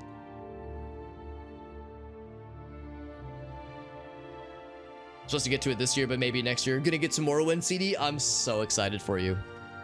I've been lurking on some of the Skyrim streams, although I'll confess, since I've never played Skyrim, I don't have a whole lot that I can like offer or like contribute to. So usually I'm just kind of chilling. But the Morrowind streams, I will be an insufferable bastard. I won't spoil things, but I'll be insufferable. I'll be a piece of shit, because I'll be like just really excited the whole time. I'll be very, very happy, and I'll be like spamming smiley faces, and I'll be the equivalent of overdosing on skooma. Through text, obviously. Textually overdosing on skooma. All these very hard chests, what the hell? So I'll be like, holy fuck, this dude's cool, or like, oh man, she's doing this quest, yes, like I'll just be very excited. Which is the correct action. Back to intense lockpicking, yeah, that's, well, the thing is, I try to talk while doing these kinds of things, so that way it's less monotonous and less just staring at one screen over and over again. But also I find that sometimes my ability to talk and do a thing simultaneously are not always the bestest, and my slowly atrophying 33-year-old brain doesn't always do the bestest at multitasking. But I like to think that the more of this I attempt, the more it keeps me young, hopefully. Anything else that we're looking for here? Another recipe. Yeah, that's old news. That's like just a standard thing that you can see in any old place. Couple of handbills, damage agility, who cares? Nothing really else exciting in here. I was hoping for maybe some more either cool things we could, actually I guess I will go and steal those. Other things we could either steal to then sell to the dude in the Thieves Guild, or other like questionable illicit things this guy was up to, like a like a bootleg downstairs skooma bar, or more writings that might mention where he's gonna murder his next victim. It's long overdue, yeah. Would I be playing Skyrim at some point? Probably at some point, although I can feel that this playthrough is doing a pretty good job of scratching the itch of like the Elder Scrolls experience that I was hoping for, because this has been a pretty good time so far, but it's also been a very long playthrough already, and I've still got quite a long ways to go. So by the time I finish this game, or I am finished with this game, I'll probably like feel pretty satisfied with the Elder Scrolls itch. So it would probably be a bit before I get to Skyrim, but I would say eventually, yes. Eventually I would go for it. So this is where his house is. Oh, we've been to his house, right? And it was locked. Yes, this is all coming back to me. It was locked when we were here, and I was curious as to what we were supposed to do. And the answer is there's nothing. Proceed inside, see if he's here. And if he is indeed a vampire, which he probably is, we need to be careful, because vampires don't fuck around. Maybe it said we could get in, but he was nowhere to be found. This is his mystery cabin. So once again, more blood-pumping, heart-pounding, lockpicking action. And we, of course, earlier just learned all about the importance of breaking lockpicks like that. The nice thing is that eventually we'll be able to... I guess maybe I should have just bought the spells for it, but we saw the spells for the next level of like lock breaking spells. That is I think it's alteration spells. In fact, I should double check. Maybe I did buy the spell, but I just don't have the ability to cast it yet. I think it would require expert level, and I don't think we're an expert. I think we're a journeyman. There we go. Wouldn't want to hop. Yeah, it would make sense to play other stuff first. All right, this guy's just chilling. Stay away. Stay away, he says. So he's not outwardly violent just yet. Yeah, I'm kind of curious actually, because yeah, this is the right place. This is the current quest. There's something that just occurred to me. Oh yeah, I was gonna check the spells. So it'd be yeah, so we do have open hard lock. Oh, what the hell? So I can cast it now. Okay. Well, in that case, I should set that. Here. So open hard lock is now set. So it's alteration, and my alteration is... Yeah, it was a recent thing, but we do have it. So I didn't even need to be picking half those locks. The only lock we need to pick now is the very hard lock. All right, so he says stay away. What's going on, bud? Go away. I know what you're here for. Just leave me alone. Let's talk about this whole vampire business, all right? Vampires? Why would you ask me about those filthy creatures? Oh. That bastard. Seridor dares accuse me of being a vampire? Me? Ha! He's the one who is the vampire. The plot thickens. He said they only meet at night. How curious. I can't believe him. I knew he would try and pin this on me. If only I could get my hands on him. Let's go over this. I'm sorry. I've been hiding up here in this cabin and I've forgotten my manners. Try and understand. I loved her. I'd never harm her. Ralphina was the love of my life. For the first time, I had a positive outlook. Then I saw Seridor looking at her with those coveting eyes. When she started taking walks in the garden at night, I became suspicious. I didn't want to lose her. I should have trusted her. Oh, Ralphina. Does he look like Matthew Perry? Maybe a little bit. Not so much in the voice, but I could see it in the face a little bit. Yes. I must let someone else know. That night, I decided to follow Ralphina. I wanted to see where she went on her walk. Matthew Perry. When she stopped in the garden and Seridor stepped out of the shadows, my heart sank. And suddenly he was upon her. She seemed entranced as he wrapped his arms around her and sank his teeth into her neck. I burst from my hiding place and attacked Seridor. He became startled for a moment and tossed Ralphina aside. She fell to the ground, and I heard a sickening crack as her head struck a stone. I was no equal to Seridor. He knocked me down in one quick movement. As I lost consciousness, I saw him laugh and then run away. Now I know why he didn't finish me that night. He wanted to cast suspicions on me instead. I panicked. By the time I awoke, her body was gone. I knew Seridor was a respected member of the community. They'd never believe he was a vampire. I retreated here to the cabin to collect my thoughts. So indeed, a plot twist like no other. I suppose you must decide what to do. Are you going to kill me? Sounds like we gotta go back to that one dude and talk a little bit. Suspicious how he was like, oh yes, we only meet at night. How suspicious. We need to go talk with the other lad and see what's going on and see if he just, you know, comes out and goes on the offensive. Thank you. I'm happy you gave me a chance to explain. I was happy now. I know about Seridor and his secret order. What better way for a vampire to hide than to pretend he hunts them? So all three of them perhaps are vampires, even his guard, which is full of ebony armor. In the market district of the city. I know he goes there occasionally. I doubt that he's told Gillen and Greythroat anything, but you could always try. Something to try, I suppose. Anything else? As you know, the vampire can't remain in sunlight. I'd wager that you'll never see Seridor outside during that time of day. Yes. All right. We got more things to check out. Remain leery of Seridor. He's much more cunning than you may suspect. The thing where he was saying where, oh yeah, we've been in his house, by the way. We were rummaging stuff around because it was locked, and we went ahead and, you know, let ourselves in, but there was nobody here, so I just like rummaged around, and that was the end of it.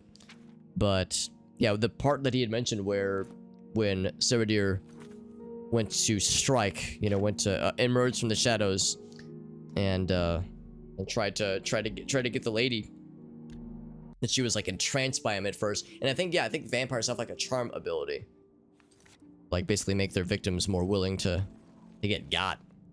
So we need to talk to the guy in first edition first, right? I think that's what he said. Yeah, Fintius. And Fintius would have a spot. Yeah. Oh, he's in the merchant center right now. Well, actually, yeah, he's still up. Eventually, he'll go for sleepy times, but for now, he's out and about. Speaking of sleepy times, I'll probably need to wrap up in about half an hour. Do I have the DLC? I do. I have all of the, I have the Game of the Year edition. So I believe I've got all the goods. Ingredient, is that it? No, I gotta go to the Merchant's Inn. But yeah, I have the Shivering Isles and what are the other ones? Like basically all the expansions in DLC, including everyone's favorite horse armor DLC. Hello. And I do. Whatever you need. I have the ability to get the your horse service. armor, although I don't have a horse right now. The horse we had got murdered, and May I don't know. I interest you don't in some really of know my if fine horses are wares? necessarily worthwhile, since it seems like they're very easy to get murdered. Seems like a lot of babysitting. By the way, anything I wanted to sell to this guy, because I forgot this guy has quite a lot of monies. But everything that is like of pretty good value are things that I want to keep. Although I question if I really need both of these things. Shield 15%. That is pretty good. I guess that'd be good, like if my armor is just completely dead. I guess I'll leave them both. It's a pretty small amount of weight anyway. Yeah, nothing really to sell. Not at least to him. Farewell. So let's see. We're looking for How about mixing up? Fintius, you're the guy. Met. Well met indeed. The Fallout games, I've only played Fallout 1. I'm disastrously behind when it comes to Fallout. And I liked Fallout 1, but I need to play Fallout 2, and I've heard Fallout 2 is very good and very long, but is like basically Fallout 1 but better. So I'm really excited to get to Fallout 2, and of course 3, New Vegas. I mean, there's a lot of good stuff out there. So it's a series I'm pretty inexperienced on, but based on my enjoyment of Fallout 1, I know I've got a lot to enjoy. How do I have so much gold? That is a very valid question. So the big thing is that we invested very early into alchemy. So what I've been doing is I've been making a fuck ton of weird, goofy ass potions, and I just sell them, you know, whenever I can. And that has been a good min-maxing way of acquiring wealth. And of course, trying to, the usual, right? Like trying to loot things that have the highest ratio of gold, like the highest weights to gold value, basically. So trying to get things that are most valuable. So that is proven to be pretty effective over time, but As a result, our money is like kind of inflated at Senator? this point. He comes in from time to time. Usually it's when he's out shopping. He always comes in with a large amount of travel food in his bag. Then sometimes he buys a few books. I asked him once about it, and he said that he goes out of the city on business trips. Business I trips. think I overheard him once mention Memorial Cave to another patron of mine, but he never talked to me about it directly. Suspicious. Yes, it's outside of the Imperial City. I heard it's a place where many of the heroes from past wars are buried. Sort of a subterranean graveyard. I How just convenient assumed for a Sarah vampire to had hang a out. relative that died and is buried there. Not many people go out there anymore, as the route is dangerous. The richest man in Sarah Cyrodiil. is a stubborn one. Takes integrity for a man to risk his own life to honor the fallen. I admire him for that. Like that I little, looked it the up little once in giggle an he old had there. atlas I had in stock. Here, let me mark it on your map. Thank you. Sounds like that's where we're going, because he's probably not by his house anymore, I'm guessing. Good day. Hello, Good my day. friend. Richest man in Cyrodiil. Yeah, because we have a lot of money on our person. Granted, there are people like this dude Whatever you need, that have... What was it? please. Oh, go whoops. Oh, maybe I'm thinking the wrong guy. There's another person that... on. Whatever you. Yeah, not him, I guess. There's Goodbye. another person that looks awfully like him that does offer bartering services that have like 3,000 gold.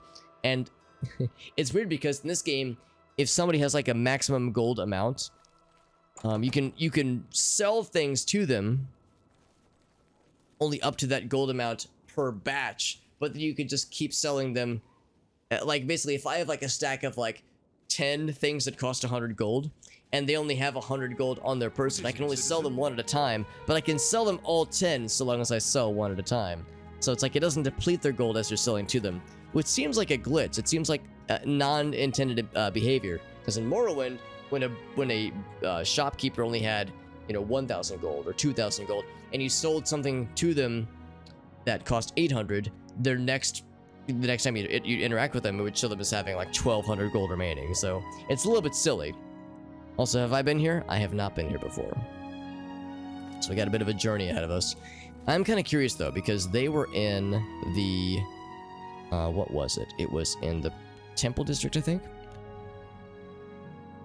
They had all these folks that wanted so desperately to meet with us, but it turns out that they're all a bunch of troublemaking vampires themselves. The frickin' dudes, man. What the heck? So yes, here's Roland. So Cyrodiil, there he is. So we gotta go check out Cyrodiil's place, see what he's all up to.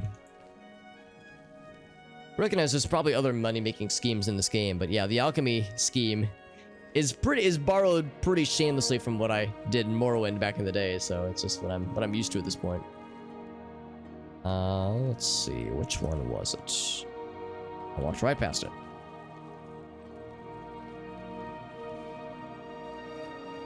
There it is. So let's save, because they might attack us on spot or on site. Although, like I said, there's a good chance that they're not even here yet. Oh, it's you. He's so excited. I'm Sylvan Dolavas. Oh, it's you. He sounds so disappointed. Scrooge McDuck dive into the pile of coins. That seems like it would definitely go well for everybody involved. I've mentioned before that one of my favorite streamers that I watch on a fairly frequent basis is a Noita streamer. I watch a number of Noita streamers, and I play the game on a fairly regular basis. I like how they read. They just have the finger on the book. I watch a number of Noita streamers on a fairly regular basis, and I play it from time to time myself. But Dunk is like a very regular late night streamer dude, and whenever a lot of the runs he has to in order to like afford things for the run, he has to go into the gold biome where there's just a fuck ton of gold. And whenever he goes into the gold biome, the gold takes a while to pick up, so he just places the character in it, and the gold like soaks into his character, and then he plays the DuckTales theme, since it's reminiscent of Scrooge McDuck diving into his gold coins. My knowledge is at your disposal. Odd. A cabin is an unusual hideout for a vampire. Oh, so They maybe these prefer guys aren't damp vampires. caves and the like. Much darker, and no need to block out windows. I was thinking these guys were all in on it too. So maybe it's just Saradir and his homie. Oh, I believe he left a message with Greythroat. Something about not being here for a few days? Yes, yes. How convenient. Normal weapons won't harm a vampire. They must be enchanted. Make sure you're equipped with such an item. Or just throw fire spells at him. That's what I'm gonna do. Vampires are clever, so watch your back. Interesting pose where he's like pontificating while his feetsies aren't really sure what to do with themselves. What do you think about that, How Greythroat? can I be of service? If I were you, I'd go to the cabin in the daytime. That way, if he begins to overpower you, the outside... Oh, he already can be knows. a He's like, oh yeah, he's a sanctuary. vampire for sure. Saradur said we should meet without him for a few days. He said something about doing field research. I'm sure he'll return soon. I'm sure it's nothing weird or suspicious. Vampires rarely live alone. They tend to have others of their ilk around them for protection. How convenient. Okay, so seems pretty cut and dry. Vampires are creatures of deceit. It's like he's doing a little dance. Little jig. I like how his torso, like the top half of his body, is remaining perfectly still while his legs are doing a little jig. It's very mesmerizing, honestly. Greythroat has seen it before, though. He's pretty nonplussed about the whole thing. But like I said, we got our marching orders. I mean, these guys seem legit, I think. But, not so sure about this lad. And I can't just, like, murder him In old, I'm Sylvan Dolavas. outright, because that would probably be a criminal act. Can I break into his house? That'd be a real cool gamer move. Or not his house, but his room, rather. See if there's anything suspicious in here. If he has any big posters on his room that says, "Hello, yes, I'm a vampire." Smiley face. I mean, his bed is pretty... I mean, he would still sleep, right? Just during the daytime. Oh, very hard. I have to pick this one. By hand, not with spells. Darn it. More blood-pumping, lockpicking action. This is what the gamers come here for. One more. You get a first try. No sweat. Smiley face. Yes, I find that saying smiley face out loud usually like dictates the kind of energy that we're hoping for. I'll take the sorcery potion, actually. That's not half bad. Got some clothes. A vampire wearing clothes and not being stark naked. Imagine.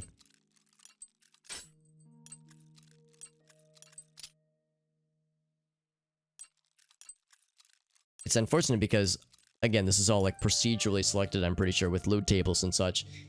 These chests are marked as very hard. So like they have like the best lock possible, and then you unlock it and sometimes it's literally empty. Other times it's got a pair of shoes in it, maybe like a sword, like a mundane sword, and a piece of like a pair of gloves or something. Very rarely do they have anything good when it's inside someone's house. And granted, that same shit would sometimes happen in Morrowind. I would use like, you know, expert lockpicking tools to open a chest, and it's quite literally empty. So that shit has gotten me in the past as well.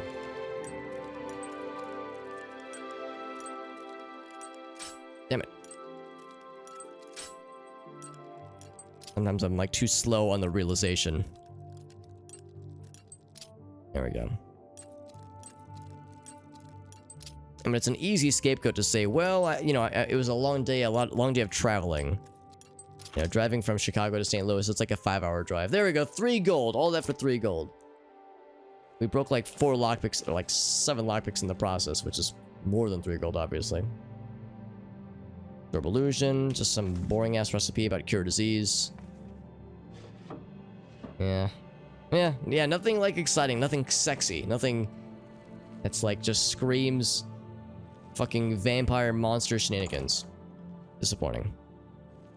Oof, how odd. Ouch. Also, I took some really nice fall damage just now. How'd I even manage that? Oof, Oof, I'm just fucking... It's the equivalent of like a kid Christmas morning being too excited, running down the stairs and fucking twisting his ankle or some shit.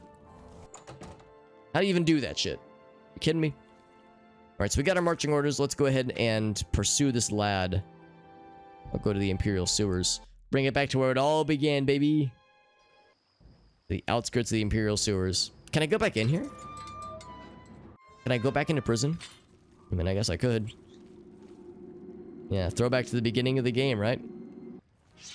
With rats aplenty, it seems. Well, anyway. Let me put myself back in prison. I've been a naughty boy. It is, I think, dead ahead.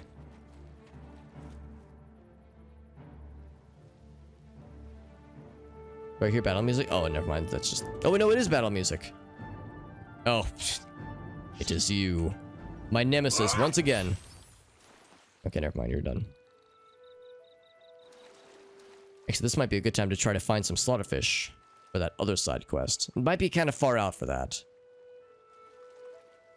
Was that a slaughterfishy? Or is it a... I think it's just a rock sticking out of the wall, out of the water.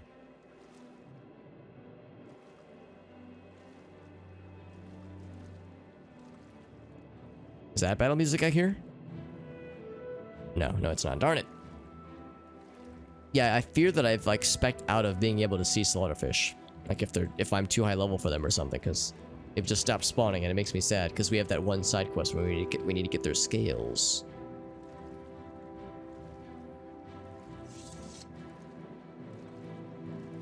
Also, we were advised to approach this in daytime, and it is very much not daytime right now. It probably wouldn't matter too much though. Because I mean, I don't expect to have any problems with this lad. So let's go for... 5 hours ought to be plenty. 9:30 should be plenty good.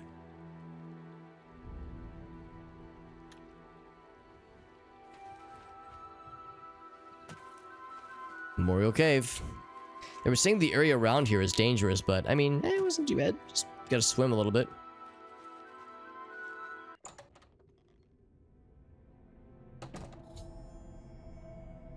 It's used as a vampire den, sure enough. Can't say I'm surprised. Let's put an end to this charade. At some point I need to go back and sell all this stolen stuff to that one dude. For the Thieves Guild, so that way... For one thing, it'll clear up some inventory space, and also just to move that kind of thing along.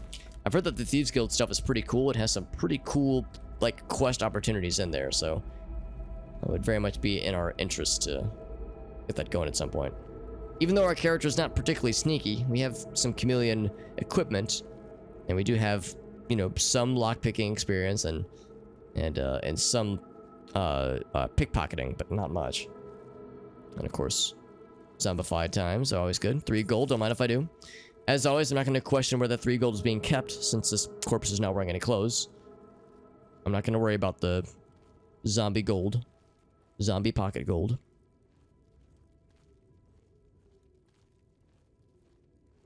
I thought I saw a person walk by. You are a person. And now you're dead. One shot. Literally one shot. I don't think they were a high elf, because I know high elves are weak to magic just in general, and then also vampires are weak to fire. That's Morax. I'll take both of these. Take your dust. Got a big open room. See a person, I'm gonna go for it. Although I'm gonna let them come to me. I'm not gonna like open with murder. I'm gonna like let them get aggro to me first, because I want to see if when we find the dude, if he's gonna have a conversation for us, any dialogue or things like that. So I'll approach sneakily. Okay, well yeah, he has no chill. Skeleton. Or she, rather. She has no chill. Wasn't expecting a skeleton friend. Last longsword, by the way. Arrow of Stillness. That's actually pretty cool. That's actually quite valuable. And Silence. That's a good one. I'll take both those. Welcome back, Arctic. Good to see you, buddy. We're doing some other questings. This is just a side quest. Although I was just commenting that at some point we're going to need to sell some stolen goods to a fencer, a fencing individual for the Thieves Guild, so we can get some Thieves Guild quest going on.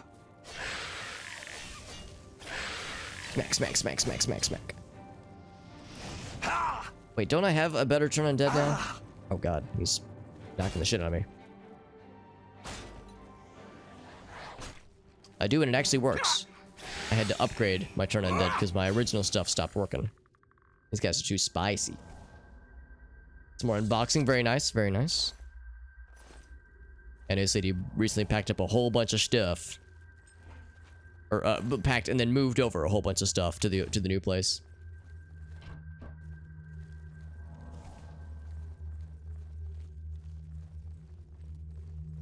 I should remain in sneaky modes.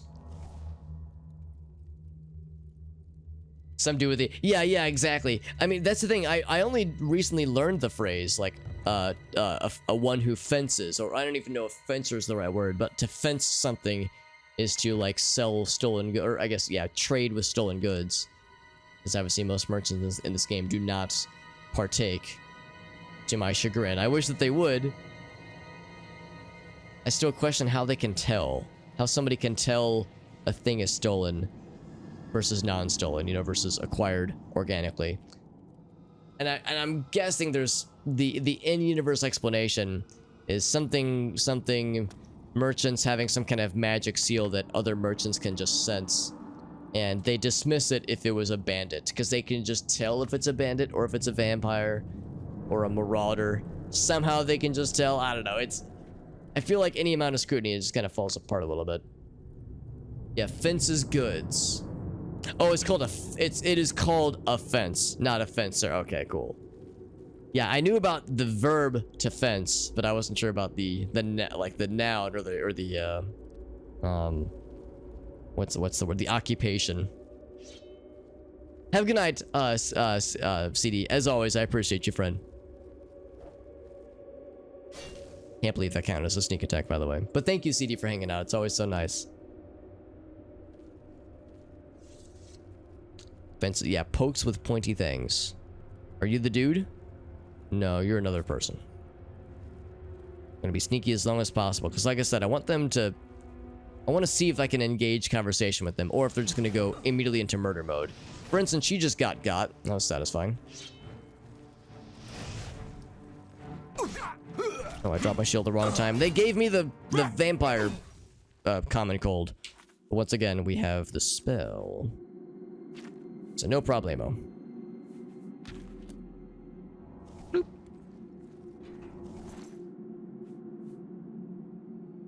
Anything cool?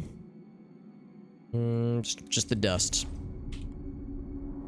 I know I've wondered out loud how we're actually gathering the dust. If we're like rustling through their hair and we're getting the dandruff off their scalp or something. Like, how does one source the vampire dust from a vampire? Staff of Sickness. I'll take all these things, actually.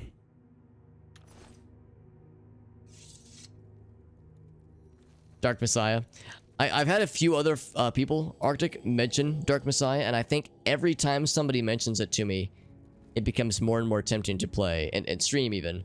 Just because it sounds like such a good time. And I know it's one you've recommended to me on a few occasions as being a really fun one. Fun and physicsy dungeon crawling adventure. Let's keep moving. It's apparently quite an involved vampire den.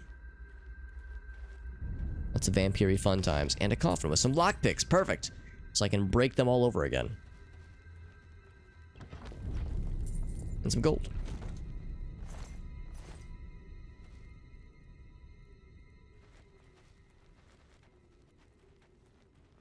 Just when I needed more gold. So I definitely don't have enough of that as it is. Vampire dandruff. Precisely. Precisely. We're in the right area. Ooh, but he's further out. This is going to be a pretty impressive cave then. It's going to be one of these kinds of deals. Let's go back then. Or Kicking Simulator 2006. That's actually impressive that this game that game came out the same year that this game did. So I'm pretty sure this was also 2006. Vampire dandruff is a value. Yeah, exactly. It's an alchemical reagent for potion making and such.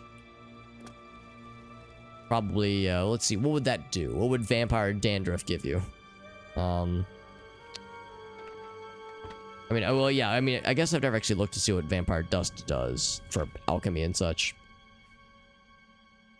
Frost damage. Silence, resist disease, and invisibility. Resist disease and invisibility makes sense because they have an invisibility maneuver, like special ability that they can do. Frost damage, I guess, makes sense. Silence, though, I mean, they cast spells. It sounds like one. It does, yes. A weasel heart, yes. Yeah, an eye of a newt. Showing your face was the last mistake you'll ever make. Like how I just casted that person. So they got, like, smacked with a fireball that they had no idea was coming. This guy's so fast. And again, they gave me the vampire flu. The vampy flu.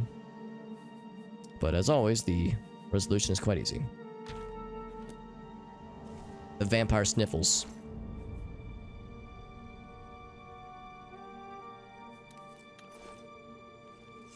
Got an ebony shield, which is pretty sweet. I mean, if I was a heavy armor lad, that ebony shield would be pretty sick. Seasons with the... Yeah. It's the... what was it? Emerald Legacy, where he would do, like, bam! And he's like, seasoning the dishes. So he's bamming, but with the vampire salts. Or vampire dandruff, even. She summoned a friend. And she's dodging, unfortunately. Look at this dodging she's hit me with. Dodging daftly. Oh, well, except one shot did her in, though. Or did him in, I suppose. Regardless, yeah. But again, that's not a high elf. That's a wood elf. Which I don't think have any innate weaknesses to magic or fire or anything. He's just a low HP lad.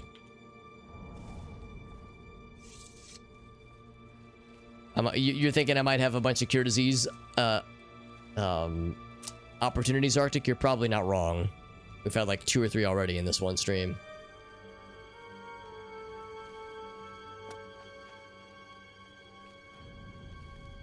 Looking for any cool treasure caches or anything, but so far the treasure caches have been walking vampires. Walking treasure caches, rather.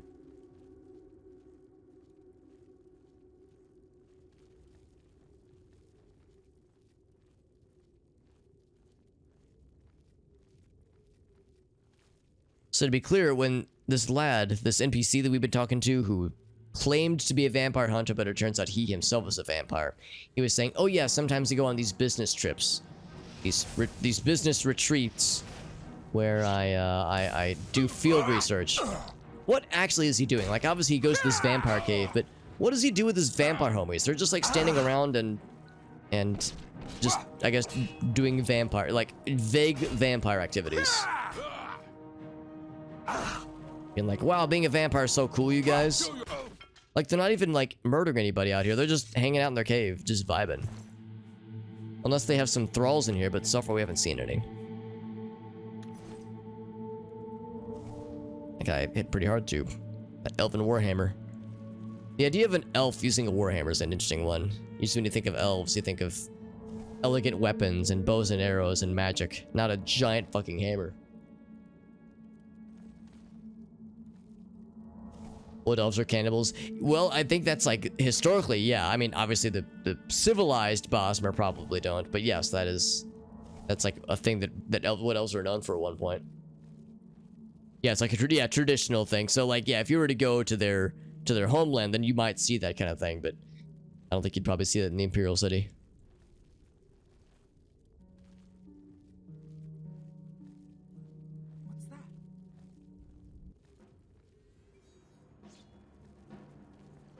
I heard a swing.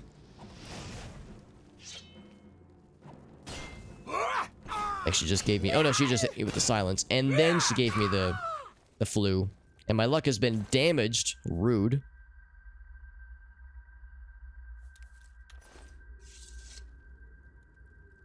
So is that silence then? Maybe not. No, I can cast my spells, so it's fine. So a few things. Says my luck has been damaged. Can I restore it? I do not have restore luck. That's one of the ones I do not have. What was the thing they hit me with, though? Drain Magicka. That's lame. Good thing we have a natural restoration that does counteract it, or kind of overshoot it. We're still being sneaky. Is that a goblin corpse? No, I think it's just a zombie corpse.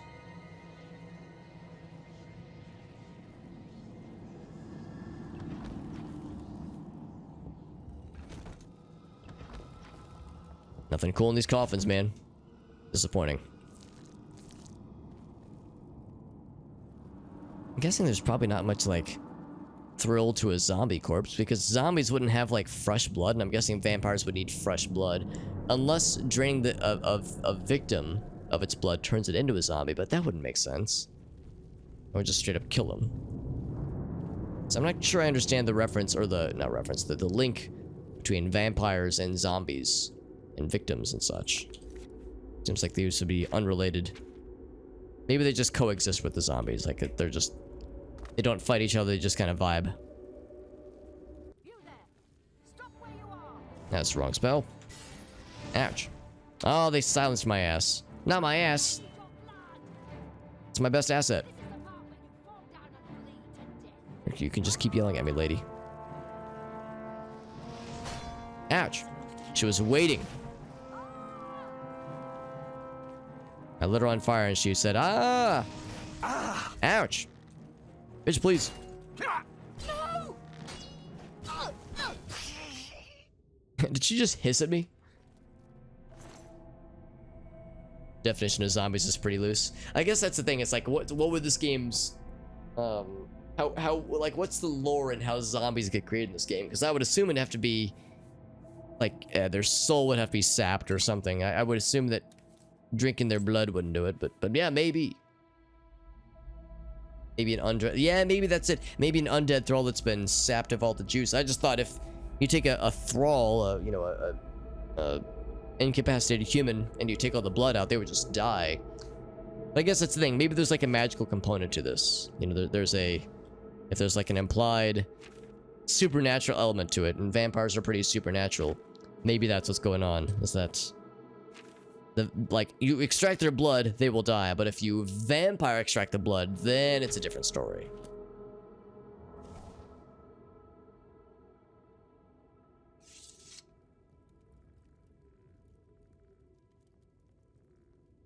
In the Oblivion Crisis, Argonians invaded Oblivion. It's not the invasion in Black Marsh. Invaded Oblivion? I thought the Argonians invaded, like, another major area, and I think I know what the answer is, but I don't want to say it and be dumb.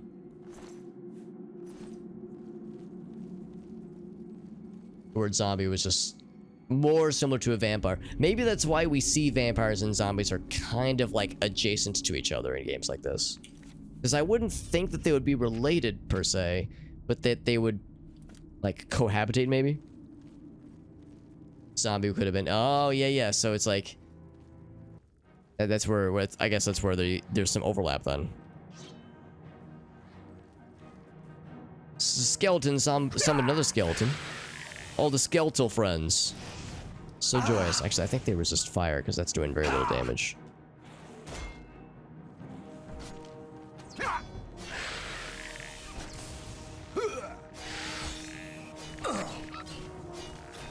Must kill your master. There we go. I was gonna say, if we kill the parent skeleton, the child shall fall as well. A ghoulish just get. Yeah, that's a good point. Maybe not so much a zombie, but a ghoul. Of course, ghouls are a subclass of zombie, you know, in most definitions. Also, I got a little bit pincushioned a little bit, but nothing we can't deal with.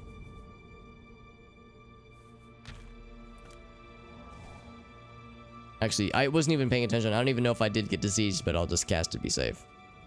Might as well. It's a pretty big cave, by the way. There's a ghosty right there. That's the correct way to go. Let's go the wrong way first.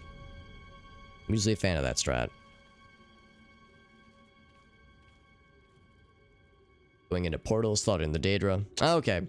So it prevented... I see what you're saying. Like, they preemptively invaded Oblivion, or at least stopped the Oblivion gates from getting past a certain point so they couldn't cause a ruckus in the Black Marsh. Oh.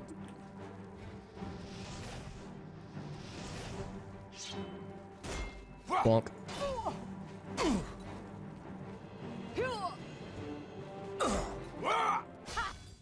Wait, that was a lady? I thought it was a dude. Kind of hard to see though. It was all dark and scary. Dark and spooky. Elven gear and orcish gear. Elven and orcish gear used in harmony.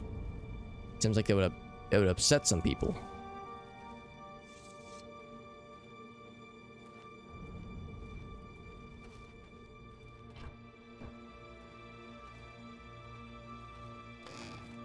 More lockpicks, thank goodness. More lockpicks for me to break. Not intentionally, but inevitably break.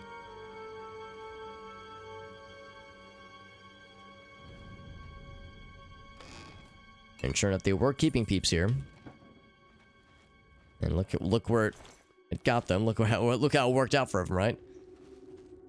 Yeah, so they were definitely keeping some folks here to then feed upon them. All right, only one route to go left, and it's this one to the left. Is that a Zombino? It is a Zombino. I'm gonna go ahead and turn you real quick. Get that conjuration up, baby. Turn you too.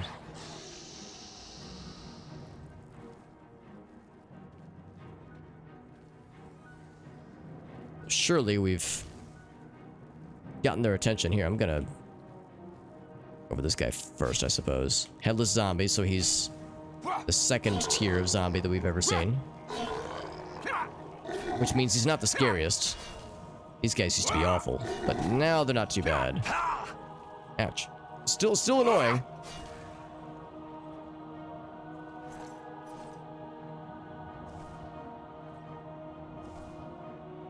The Resident Evil 2 randomizer video. I'll confess, I actually haven't watched it yet. Although part of it is because I've never played Resident Evil 2. There's probably a lot of context I might not get necessarily. That's one of the games I definitely do want to play. And I sometimes find that if I watch a randomizer for something like that, there's like certain things where it's like it's kind of hard to follow the exact context of what's going down. But I definitely have more Resident Evil games on my horizon, as far as like things to play and even stream perhaps. Oh, he dodged daftly to the side. Yes, come to me. There we go. Bloop, as he just poops out some ectoplasm. A little puddle. Now wait a goddamn second. Oh, a dead captive. Yeah, sure enough. Can I open this? The answer appears to be no. What about if I go from the side? Need more magic juice.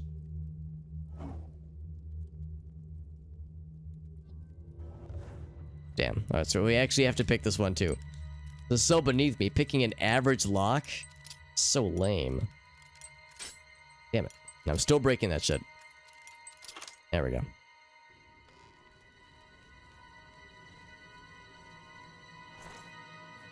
Some gold. We don't know this lad's name. His skin is awfully pale. And very sad looking. I guess I'd be sad too if all my blood was gone. More flesh. Bones. He's a fresher victim.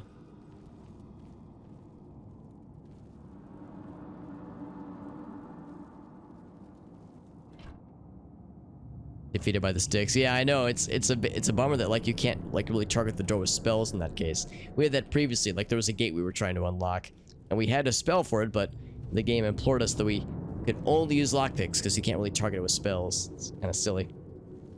Alright, so this has got to be it. In fact, I'm going to save. I don't expect this guy's going to be particularly scary. We've dealt with so many vampires, and this is a high elf vampire, so he's going to be extra crazy weak to fire. We might be able to even one-shot his ass. I don't know. This is the man. Sure enough. Did you really think that I'm surprised to see you here? I let you find me. What better place to get rid of you than all the way out here? No messy bodies left behind, no evidence. I was sloppy last time with Roland's lover, and I won't make the same mistake twice. Look at that snarl he's got on the upper lip. He's so mad. I knew hiring you was a mistake, but I had to keep up appearances. The damned Order insisted we get you into the picture.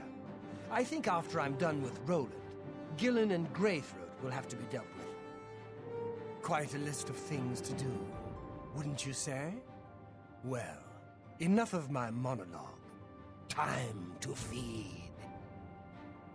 But again, all I gotta do is just backpedal and throw some fire things at him, and he's out. Like it's not even a question. It's completely easy mode. Like he was easier than anything. Well, there's a few people that died in one shot, but like that orc dude we fought earlier, the Nord, they put up a harder fight.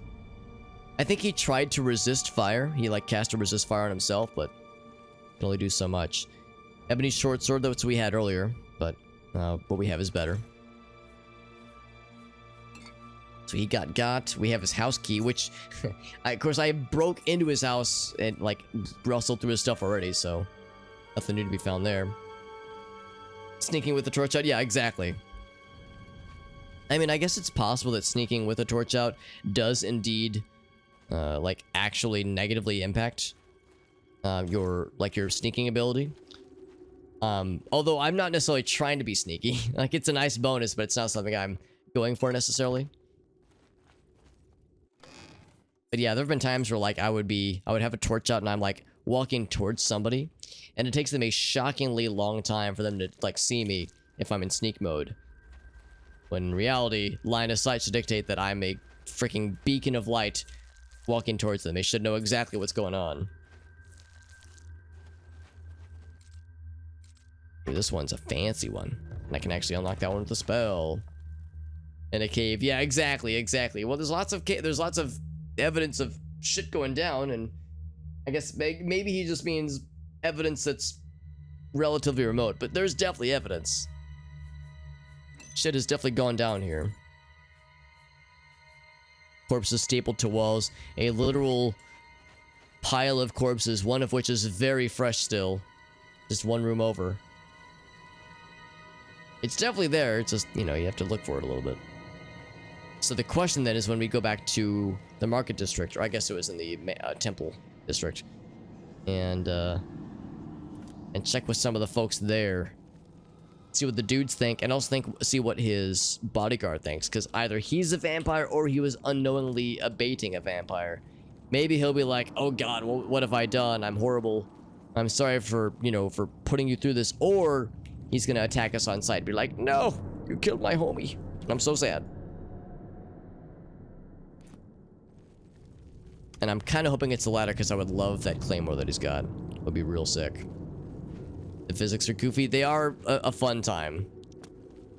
And I would say it's one of the selling points of the game. One of the many great features is just how fun and goofy the physics can be.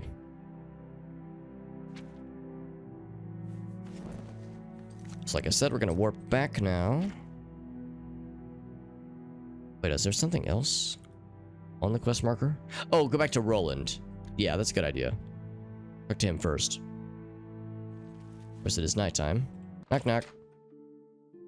You awake, homie? I hope you're here to bring me good news. I do. Or I am, rather. He's dead? Oh, thank goodness. I feared I'd never be able to leave here, or worse, that he would come for me. I can finally return home. The ironic thing is that I think the Order of the Virtuous Blood should continue its work. Perhaps I'll speak to the others. Yes, I think that the Order will live on. Give me time to make arrangements and meet me in Seridor's basement. We're going to continue using his house as a meeting place, obviously. Let us never speak of that abomination again. Horrid creatures. I hope we never see one in the Imperial City again. Also, I should maybe hit myself with the purification again, just to make sure. Speaking of, we hope nothing ever like this ever happens again. Let's just be sure. In the Imperial City. Okay. Imperial City, you got it, fam.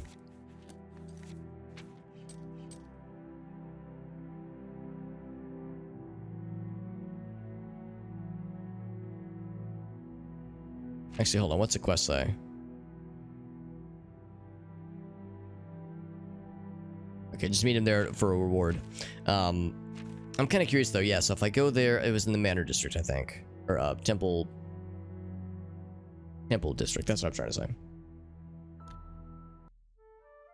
Cause yeah, I'm curious about that bodyguard. I want to know what his story is. You have my ear, citizen.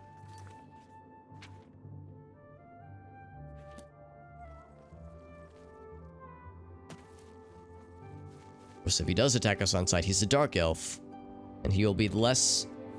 He'll have less fucks to give if it's a about fire spells. That is. Let's see what happens. He's not attacking us on sight. I didn't know Cyrodiil was a vampire. Okay, so he's actually chill. He's not going to try to fight us. I serve Roland now. Please, accept my apologies for my error in judgment. Alright. He still doesn't want to talk to us, but he's at least not, you know, attacking us on sight like I was almost convinced he was going to. Now, is the dude already down here? Because if so, then he somehow beat us to it, and I'd be very impressed. Maybe the NPCs can have fast travel as well. Sure enough, he beat us to the punch. Hello again, my What a friend. Chad. It's so good to see you again. I've spent a good deal of time speaking with Gillen and Greythroat. They agree that the Order should live on. Not only that, but we'd like to make you an honorary member. If you're ever in need of our services, we'd be happy to provide them for you. Hell yeah. In addition, we'd like to reward you with this enchanted ring. Ooh. Use it well in the fight. Ring of Sunfire. Sounds pretty nifty. Let us never speak of that abomination again. At least there are a few less vampires in the world now. Well done. But there are more of these creatures that still roam Cyrodiil. It was like 10 of them we took out in there. If any of our books can help you in the cause of destroying more, you're welcome to read them. Since you're an honorary member of the Order, if you bring back proof you've slain a vampire, we'd be glad to compensate you. Ooh, I should have been saving my vampire Bring dust back then. the vampire dust from their Yeah. remains. That should be proof enough. I've been selling that shit left and right. Excellent. Another vampire has been slain. Here's your reward. 250 gold. I wonder if it's 250 gold total or like per vampire dust, because that's a lot of money. May the sunlight always safeguard your path. Let's check.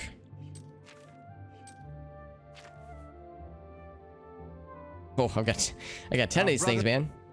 Excellent. So I'm just gonna click that a whole bunch of times. There's gotta be a better way, right? That's ridiculous. But it got us a lot of gold, though. Holy fuck. When we were slaying vampires, it's gonna be such a lucrative experience. A lucrative enterprise. What's this Sunfire ring I've heard so much about? Mind the stolen things, it's fine. Jesus, that's really fucking good. Reflect spell, resist disease. Damn, son. Of course, that's just reflect spell, not reflect damage. Still, though, that's pretty sick. The resist disease I could not really care less about, but reflect spell is pretty tempting. I'm gonna keep reflect damage, and I think I'm also gonna keep the... where is it? Yeah, the shield 18%. Yeah, I know, that's crazy, Farsa. That's very, very lucrative, very generous even. So look how happy we are. We're so excited to get all this money. So happy. So yeah, next time we find ourselves fighting like a really scary spellcaster lad, that reflect spell can be super nice. Safeguard your path. What do you guys think about this whole deal? Oh, he's not like standing in his chair anymore like a weirdo. Yes, brother. I'm your brother. He's a fine man and an honored brother. I'm astounded that the very thing we decided to fight turned out to be in our midst. Have a good night, Farsight. I'm actually going to wrap up pretty soon here as well. It is getting quite late. I'm afraid there isn't much more I can tell you. Vampires Oh, there he are goes. He's back to Watch your back. his pontificating, like, little dance self. I love this lad. This guy's great. What can the Order help you with, brother? I'm pleased to call him brother. 3 brothers have some good merchandise. He was a traitor. Thanks to you, the Order lives on. Long live the Order. The Order. Touching a vampire, or even the corpse of a vampire. Oh, that's interesting. Just interacting with them. Do be careful. Similar in Morrowind, actually. If you like even interact with a diseased creature or a corpus creature, it can infect you. And that always made me nervous as a kid because I was like, oh, sometimes you have to for the main quest and it's scary. I'm pleased to see you again. I love this goofy animation this man is in, and it seems like he's stuck in it, so I'm here for it, honestly. He mentioned some books. I'm not actually going to read them verbatim, but I'm just curious if there's anything that can teach us some nifty little blips. I'm pleased to see you again. Me too, buddy. I'm more pleased about this guy's little dance, though. Okay, well, I guess that's it for the books.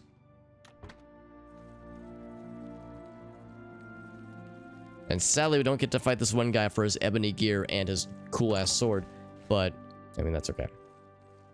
I'm glad we never tried to fight him earlier, because that would have been a criminal act. So that concludes that quest.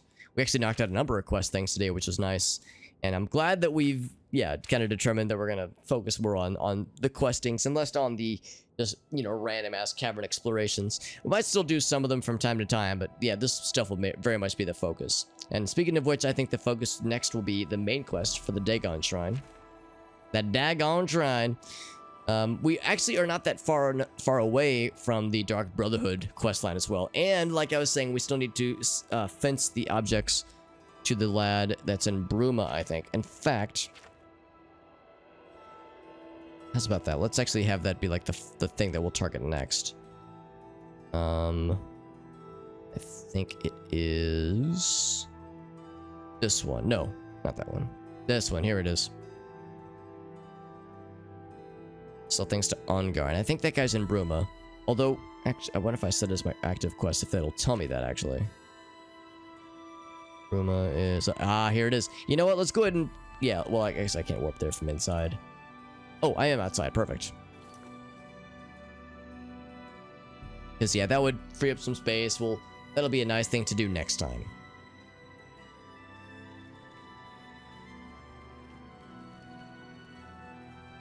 And he is... Oh, right! This guy. Yeah, I remember talking with this guy, and I was confused. How goes it? That man's head looks like an egg. I was confused because, yeah, we tried to barter with him, but he was like, I don't barter, what the hell? So, yeah, we got this guy, and we'll be able to barter with him next time.